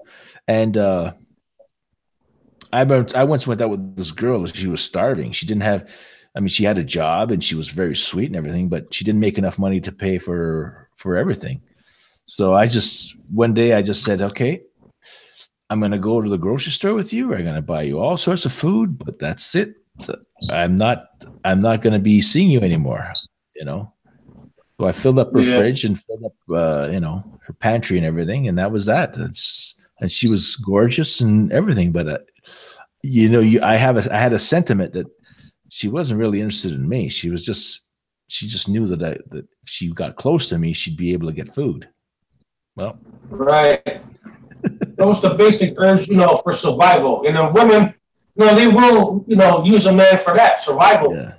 But I don't want to prostitute for a girlfriend. I don't want to prostitute for a girlfriend. Right. Yeah. You kind of feel like, damn, what am I getting out of this? I'm getting used. No one likes that feeling. No one wants to be used. No. Because desperate situations, people behave in certain ways, right? When they're desperate. Yeah. And I say this from a vantage point of I'm a male, I'm white, I'm from Canada, I have a social safety net that I can rely on, I have health care, I'm a union carrying card member. I got a lot of blessings. I've got children that would never let me starve. My ex-wife would not let me starve, right? Like I just had to spend $3,000 on a new furnace there. I was happy to have the money, but she said to me, I talked to my wife about it. She says, if ever you needed anything, she would bail me out, right? Because she's got money. That's cool. My ex-wife is, I'm not going to say she's a millionaire, but she does very well. And I don't begrudge her for that. Yeah. It's not like I wish she could be my wife now too. I mean, as much as I love her, she doesn't love me back. So I mean, the love might always be there, but you're not in love with her. You're not stupid enough to say if you were a millionaire and she needed I need 100,000, and you would just come out of your pocket with 100 grand for no reason. Like, there's a level. If you're gonna be a fool, don't be the biggest fool in the world. A medium-sized fool. Yeah, listen, man. I'm not going to condone supporting prostitutes, right? But I'm saying, to me, that's what it's like. Right. Like, I got to pay you to sleep with me. Right, but she and I have children together, so we have shared interests in making sure that either one of us does not starve, right? Yeah, I wasn't referring to your wife. I meant females in general. You know what I'm Yeah. saying? Because that's the thing too, is as you get older, the girls that you're going to meet are probably going to have children, and those children, as much as you want to have a relationship with a woman, you may not want a relationship with the kids because the kids might be whack jobs, right? Well, yeah, you don't want to be with you don't want to be with a female who has kids because the kids are always going to have priority over you, and then they're always going to be using you. You have no say, and even if you're stupid enough to live in the house, well, then you really give up all your power, and you're under the thumb. You're oppressed to the point where you're stressed the fuck out, can't eat, can't sleep, can't focus at work, and then your job quality starts to diminish. Yeah. Well, you lose interest in everything. You'll lose interest in life if you end up with the wrong woman, man. You're going to say, hey, man, maybe suicide's not that bad. Yeah, that doesn't hurt. Right? You won't feel a thing when you're dead. Well, yeah, and sometimes the kids, I mean, they don't mean to do these things, but their behaviors, like they have not been raised properly. Yeah, maybe they have a bad relationship with their father, and the father is from a bad gene pool, and now you got a somewhat normal woman, but her kids are whack jobs. I tried this Plenty of Fish thing after I got divorced, and even though I was listening to MGTOW videos, I'm like, all right, I really wasn't engulfed with it, so I was dating. I'm not dating. I wasn't really spending money on this, bro, but I was seeing this blonde chick for about 2.5 months, and I kind of felt like bad about it. I felt guilty because, like, in my mind, I wanted to be like a man going his own way, So I kind of felt bad about it. That shit was fucking with me emotionally. I was just going through some shit. To make a long story short, if you're gonna date a female who has kids, you will never be the priority, ever. And you're gonna end up paying for these kids one day. Here's an example. I like turkey. I like sandwiches, right? I bought like $10 worth of turkey meat. I put that in the freezer. I had ham, turkey. I said, you guys can eat the ham. Leave the turkey, that's mine. So the ham was gone by the next day. I was like, Jesus Christ, $10 worth of ham. Then they started hitting my turkey. I'm like, fuck that. I just put the whole thing on one sandwich. Like, I'm eating my turkey now, But like, especially if she's got boys. This girl had 2 boys, like 16 and 17. I mean, you're feeding an army. The fucking bill to feed them is going to be crazy, right? You're right about that, man. So check this out. So let's just say hypothetically, you got me, male, my son's a male, and then she's got 2 boys. So you got 4 males and 1 thing plus a bitch. So you got 5 people, and you trying to feed 5 people, and 4 of them are boys. The bill a week is going to be like $200 a week for food, man. Oh, I agree. I agree. Which is, I can relate because when I was married, I couldn't believe how fast, because I was married, I had 2 daughters and my wife. I couldn't believe how fast a loaf of bread would disappear. Oh, yeah, and the milk. Have a loaf for a whole week. I love bread, too. I'm a guinea. I love bread, man. I fucking make bread with everything. I need bread right now. I ran out. It's like, it goes quick. The milk goes quick. The eggs go quick. And I don't get food stamps. We got to work for all this. Most men got to work for everything. Did you think New York is the place, is the state to be in tax-wise, or is it very highly taxed? Next to California, it's the highest. If not, it's between New York and California. It's the highest tax, maybe Hawaii or Jersey, but we're definitely in the top 5. Where would you go in the United States to pay the least amount of taxes? The least amount of taxes? It depends. Some states like Nevada don't have, I think it's state tax because they use the money from the casinos to cover all that. Pennsylvania is like a couple of percentage points lower than ours. So it's a quick Google search, probably like North Dakota, Wyoming, somewhere out west where no one really wants to live. It would be cheap as hell, where I'd like to, one place I'd consider moving to is Sault Ste. Marie, Michigan, because it's just across the river from Sault Ste. Marie, Canada. All right. And it's on the Great Lakes. So that would be for me, that would be a good spot. Buffalo, because it's close to Canada. Because I'd like to be able to cherry pick, right? I got like my health care in Canada, and I can bounce into the States and maybe have a piece of land and maybe be a gentleman farmer, that kind of thing. Right. But I don't necessarily. Yeah, I would not suggest. I don't necessarily would not like suggest the idea New York. What's that? I said I would not suggest New York. What about? I'm trying to think of the map, like in the U.S. Like, I mean, even Maine's kind of high. I would say something like maybe Vermont. Doesn't Vermont touch into Canada's border? Yeah. Vermont, New Hampshire, Maine, New York, Michigan. Right. Okay, I get all that. North Minnesota. Dakota, Montana, Washington. Yeah, I know. As far as on the East Coast, yeah. So I would probably go like in Vermont. It's more. It's kind of rural. There's a low crime rate. The taxes aren't that bad. There's a lot of work. The economy is good. The people are cool. My friend lives out there. That's how I know all this. I've been out there. Yeah. So it's way better than New York, man. Plus, I'd want to do it legally because my daughter's in the United States and she's there legally. But the problem with her is that her work permit, or her, because she owns a business in Chicago, she owns a business in Detroit, but she lives in Chicago. So, because she has a boyfriend in Chicago. So there you go. Right. But she's doing it legally. So she hasn't been to Canada probably for 3 years. So when I want to see her, I have to go down there. But I wouldn't want to have to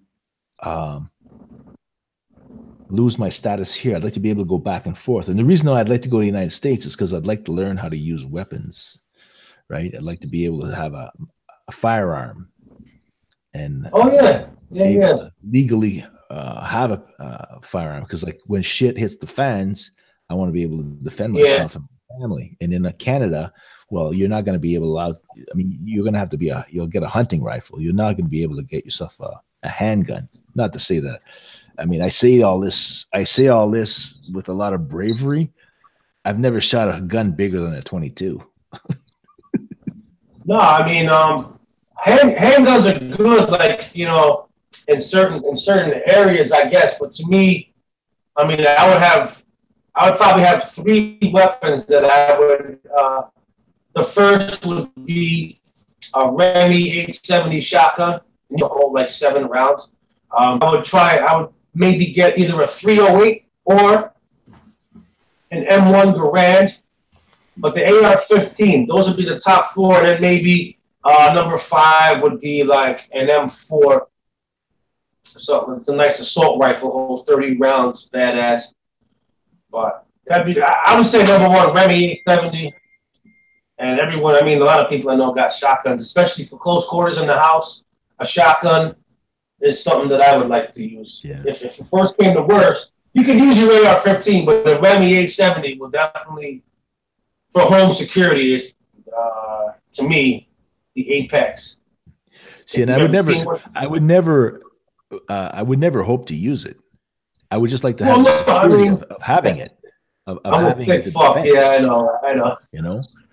Because some people can be some people can have loud mouths and be intimidating, but if you've got a piece of property, if you really want to secure your property, you're going to have to stand up and be counted, right? You just can't say, well, you can't come on my property. And the guy says, yeah, sure, I can't.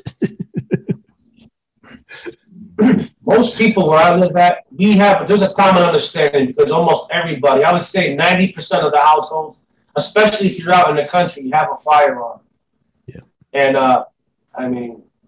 maybe not in the city. They might in the city. I know out in the country, almost everybody I know out there had at least 3, 4 rifles at least. That would be a good. See, I think you and I, you being in the States and me being in Canada, we could do a cross-pollination and saying, hey, these are the laws in Canada. These are the laws in the States. You could introduce on this channel, you could introduce weaponry, right? Right. Following all the safety procedures and say, hey, this is, Because the thing is I'm the kind of guy who likes to share information.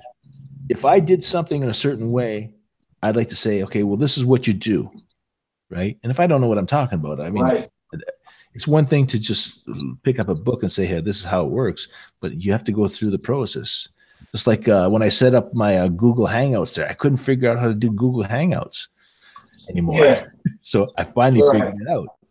But I had to spend maybe an hour, 2 hours just toggling places and not losing any patience. Like I had to have patience to just persevere, which is not something I usually have. Patience. See, the one thing I was going to suggest, but it really won't work in this case, is that your daughter lives in Illinois and they're like really anti-gun. I know Chicago is like a gun-free zone. Just look at all the violence. When you don't have guns around, look at all the violence. But the thing is, you can't even like have it in her name. Like get property, put it in her name, and then just have like a safe full of guns because in that state you can't get certain types of guns or whatever. And I mean, even New York. I would just go like because I'm from Ontario, I'd go to Sault Ste. Marie, Michigan. I'd have a place to live in Sault Ste. Marie, Michigan, but I'd also try to invest my money in the United States. I'd have myself a compound, and it wouldn't like maybe an acre of land in a rural area with a tar paper shack on there and some security. Like there's a well there. I can have animals. I can have chickens. Right. I don't necessarily have to have that, but then I get someone who's from that area who can be on that property and take care of it and caretake it for it. Because like everybody's circumstances is different. Right. Right. So, okay. So in that, if that's the case, I mean, there are some spots in New York, like type of criteria, but the taxes are kind of high.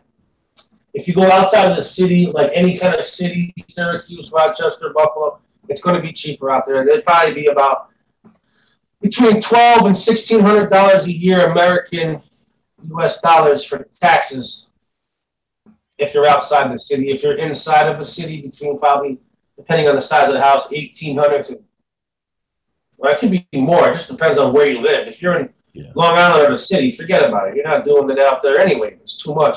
Right. But up here, up in the country, you probably get an acre for like $2,000, $1,600, maybe less. For the property? For the taxes itself. Okay, You can get property up here. You can get an acre of land out in the country, probably for between, if you shop around and look around, you can get one probably for $4,500. Yeah.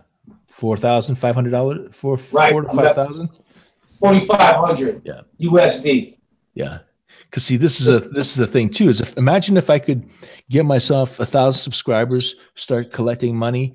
I have myself a little piece of property in northern Michigan, which is now it becomes a compound for anybody who's like, I'm not going to take money from people that are psychos, right?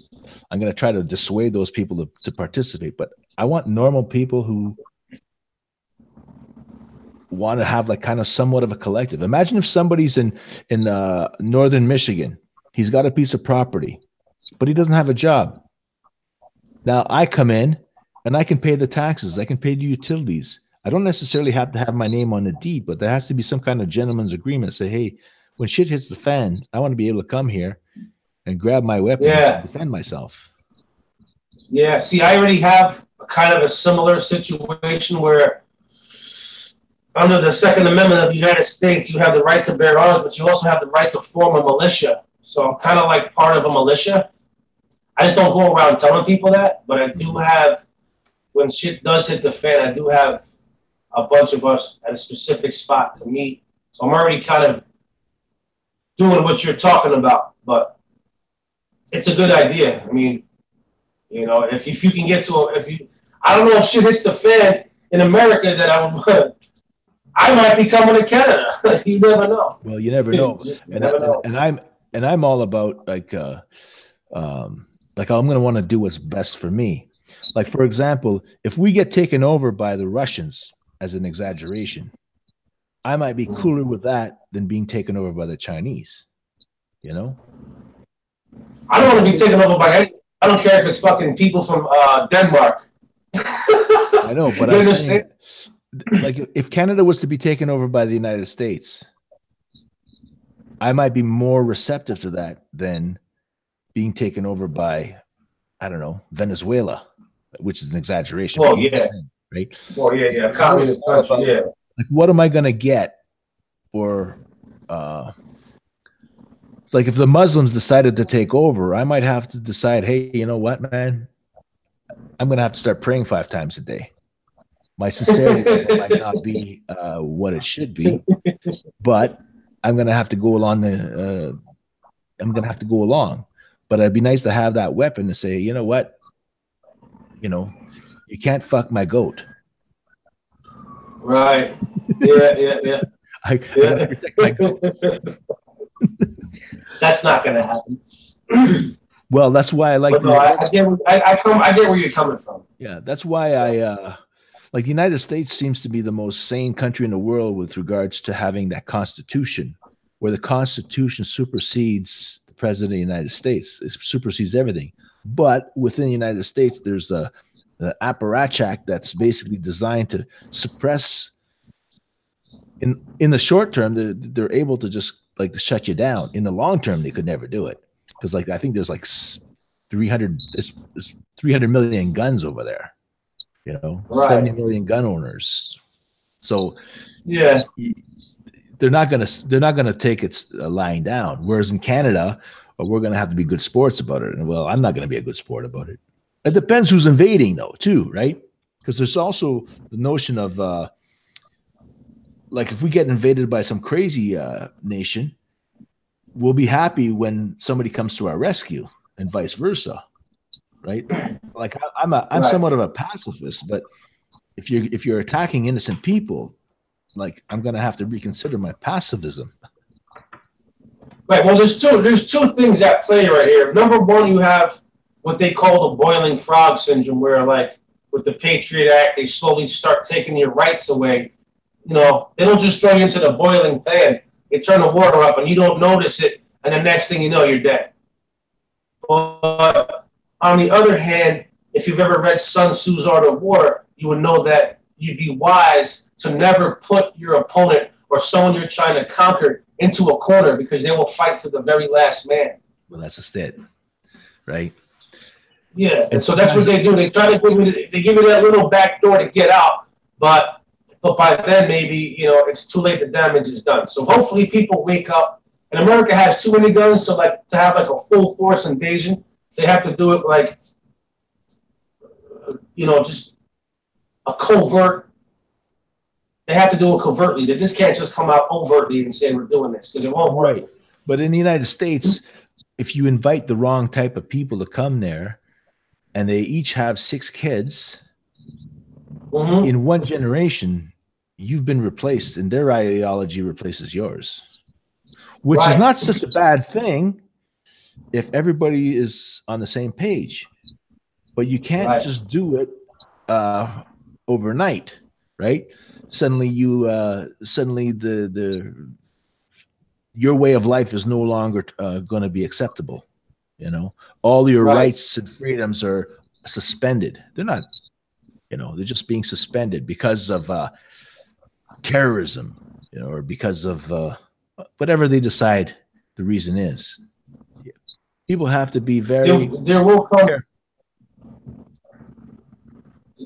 come a time where something like that might happen. Like right now in the U.S., I think the Muslim population is 2%.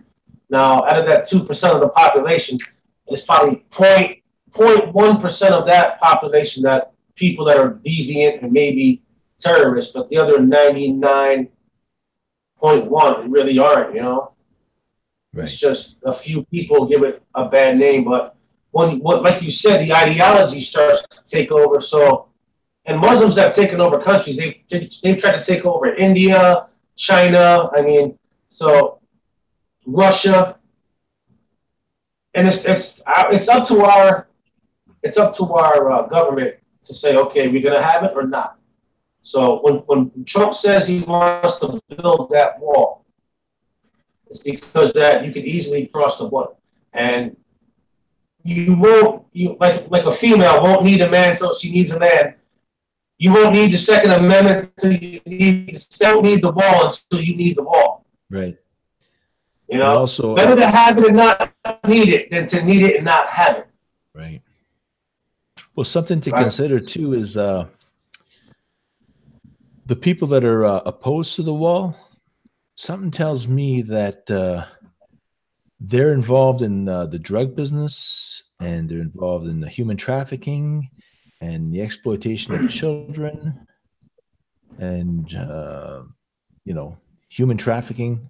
So those people across the aisles from you know, from Trump wants a wall. The people want a wall. So the people that are resisting the wall, what is it about that wall that's such a hardship? And I think it's got to be the drug running. It's got to be it, man. Something, bro. It's something, you know. Regardless of whatever their ulterior motive is, and I don't want to just sit here and you could you know, hypothesize about the reasons why. Yeah.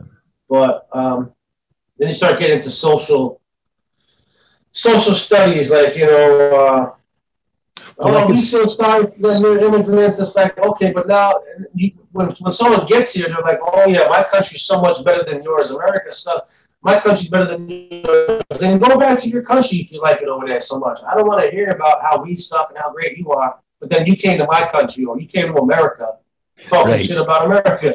You're right, exactly. And I think some people want to also exploit the cheap labor. They don't want to pay a guy like you and me $30 an hour. They want to pay somebody $3 an hour. Right. Like 10 guys. So those people, they seem to be the ones screaming the loudest, because suddenly you're going to disrupt their like if you go to India, you can buy the human labor for like $1/4 a day, right? So you go there with $300 and you can have like an army of people just taking care of your every need. That's nuts. That wouldn't be me, but some people would do that. And like I go on Quora, and sometimes Indians, they complain about Canada because they can't get help. They can't hire help for dirt cheap. Oh yeah. You know, but these Indians that come here, man, you should see the houses these guys build. Holy smokes. The cars look like dinky cars compared to the size of the house. 8-car garages. They're basically cathedrals, these places. They're insane. Crazy. And they're super rich and they're super greedy, right? Same thing with the Chinese. And I'm not like, this is not a slight against those. I mean, the problem is that they're coming from a culture where money means everything. And then and over here, money's just one thing. And it's not like, not everybody's crazy about money like Jeff Bezos is, or whoever, right? Yeah, money's not everything, right? I'll be right back. I'm listening. Yes, sir. I'm here.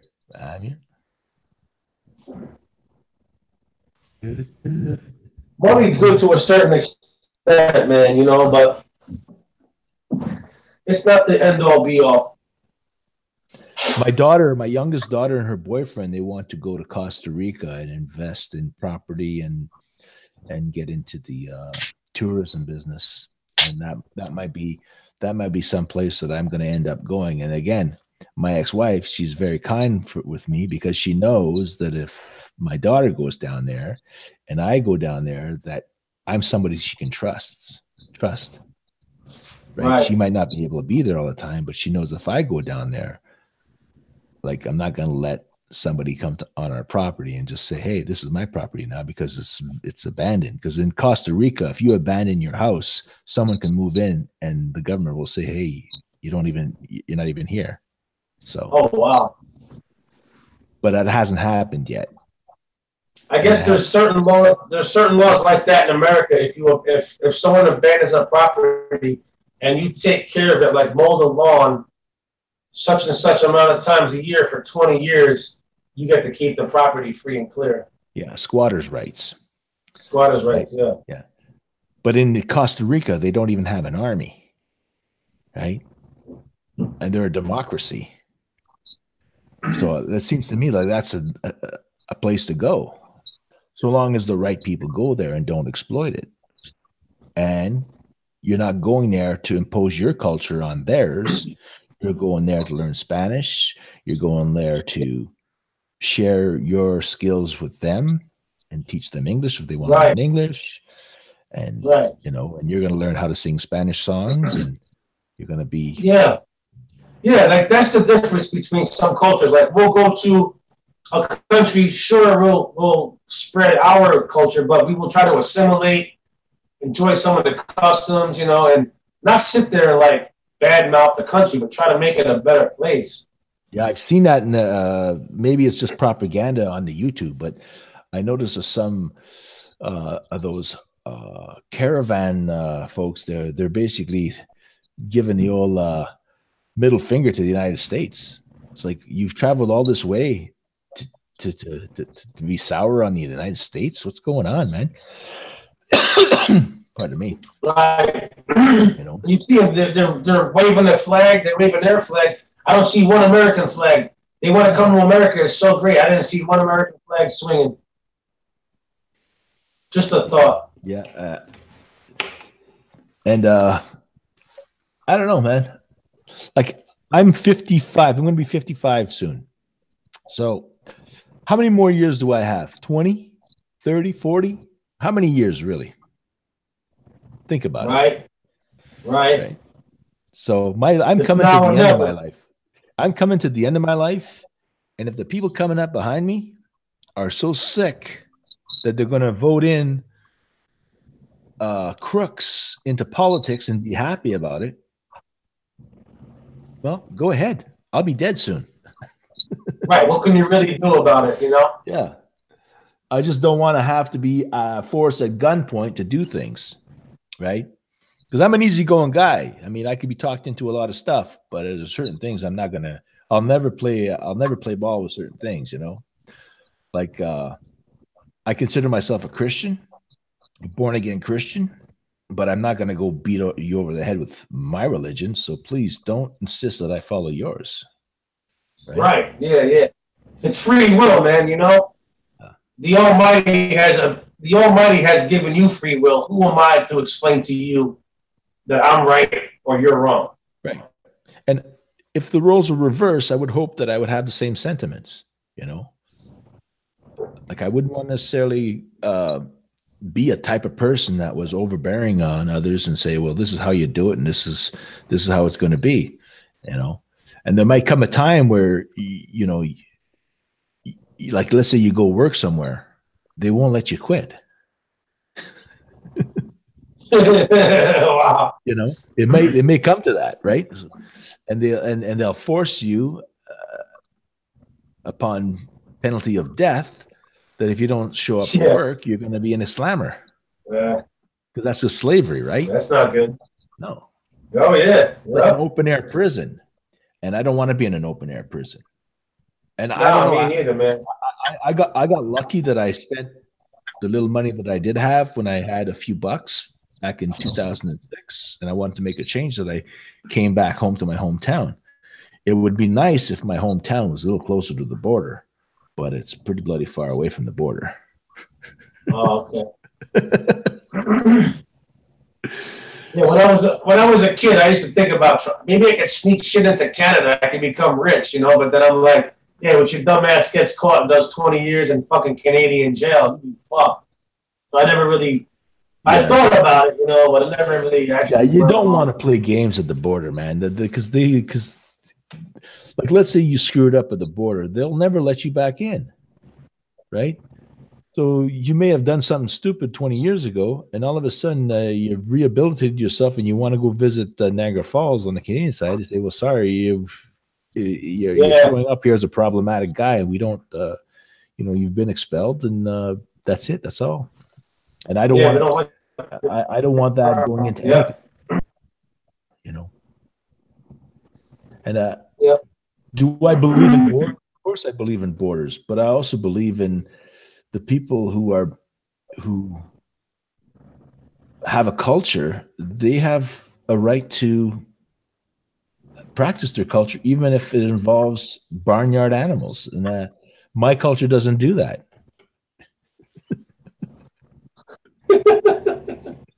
Well, I would hope mine doesn't either. We don't know, right? You go to like if you go to China, people spit I can on the only speak floor. for myself. If you go to China, I hear a big problem is people spitting all the time. People are always spitting. Spitting? Spitting. Oh, yeah. So, do you spit everywhere you go? Well, I mean, I don't give a fuck. I will if not, but I think they do because of all the smog over there. All them cities, there's too much smog. Yeah. They're breathing all that shit in, bro. I heard that in the big cities in the United States, people are defecating right out in the open because they don't have access to bathrooms. The homeless people. Yeah, I heard that. Like, let's go and yeah, I heard about that. All these cities where they let the migrants come in, it's like a migrant sanctuary cities. Yeah, sanctuary city. Yeah, and that's what happens. So how is that? That's not good for real estate values. Oh no, it's the worst. It's becoming a ghetto. It's becoming a ghetto. So why are people flocking to the cities? Immigrants? Well, because the normal citizens are moving away from all that. It's the immigrants that are moving there because they know they're safe over there. So they just come in, and it's not their city. They'll shit on the street. They don't care. This ain't their country. They don't care. They're here. They're getting their welfare, their food stamps. Those shit right here. They can give a fuck. I've had to go to the bathroom outside in my lifetime, but it's not been a habit that I looked forward to doing. It's not something I had to do. Like I was driving down the road one day and I had to use the bathroom and I was in the middle of nowhere, so I had to pull off on a dirt road, and I try to, I always carry toilet paper in the back of my trunk, so I'm always prepared, right? Right. But I wouldn't make a habit of not using a bathroom at the coffee shop, even if it's a coffee, to use the bathroom. And this whole thing, the bathroom is for customers only. Well, what are you talking about, man? Well, they could easily set up some porta-johns. They could probably have a porta-john every other corner, like they did that in Seattle, and people aren't shitting on the streets because there was a big homeless population in Seattle when I was there, and there was just porta-johns all around the city, so you didn't do that. Yeah. And the city would pick up the fee to dump them once a week or whatever. Yeah, there's no easy answers because I think people have been marginalized to a degree that they no longer fit into society, and no one's going to cut them a break. Like if I was homeless at the moment as a 55-year-old man, like I can't see people saying, "Hey, man, we'll help you get back on your feet." Well, they might, but I don't know, man. It's like, yeah, I'm not a very good investment. If you're a 20-year-old young man who's down in his luck, is a better investment than a 55-year-old guy who's going to be hard to employ. Maybe he's got like addiction issues or mental health issues, because you do end up with mental health issues if you slip into that, right? Right. Because sometimes it's easier to be mentally ill than to be functionally normal, right? Like you become psychotic, you become a violent person. Right. I heard that this is a tactic. Where did I see this? This is in Europe. These North African migrants, they just stand in front of the car waiting for a handout, and they're not moving until you pay them to get out of the way. Yeah. Whereas, and some European countries, the people there are so like, we'll call them cucks for lack of a better word. They're so like beaten down. Yeah. That they're just intimidated and they're going to take it, right? Whereas you and I will say, well, you know what? We're going to have to change our routine because we're not going to put up with this nonsense. Yeah, definitely not. Definitely not. And violence is never the answer. But give me other options here, right? Right. Yeah. Yeah. Well, taken half Feudal of my Japan. earnings. Feudal Japan. What's that? Feudal Japan. I don't know. Does that make sense? I'm not familiar with them. With the Japanese. Oh, you never really studied Japanese culture? No. Oh, it's amazing. I think you should. Yeah. What they did, to make a long story short, like the samurai were like the ruling class, and they became like corrupt and powerful, and they were trying to impose their will, and there came like a rebel force, and they called themselves ninja warriors, and they would go assassinate and all the corrupt political leaders. Oh, we could use that today. That's what I'm saying. Like there's a time and place for everything. Well, that's just it, right? I'm not that kind of leader, right?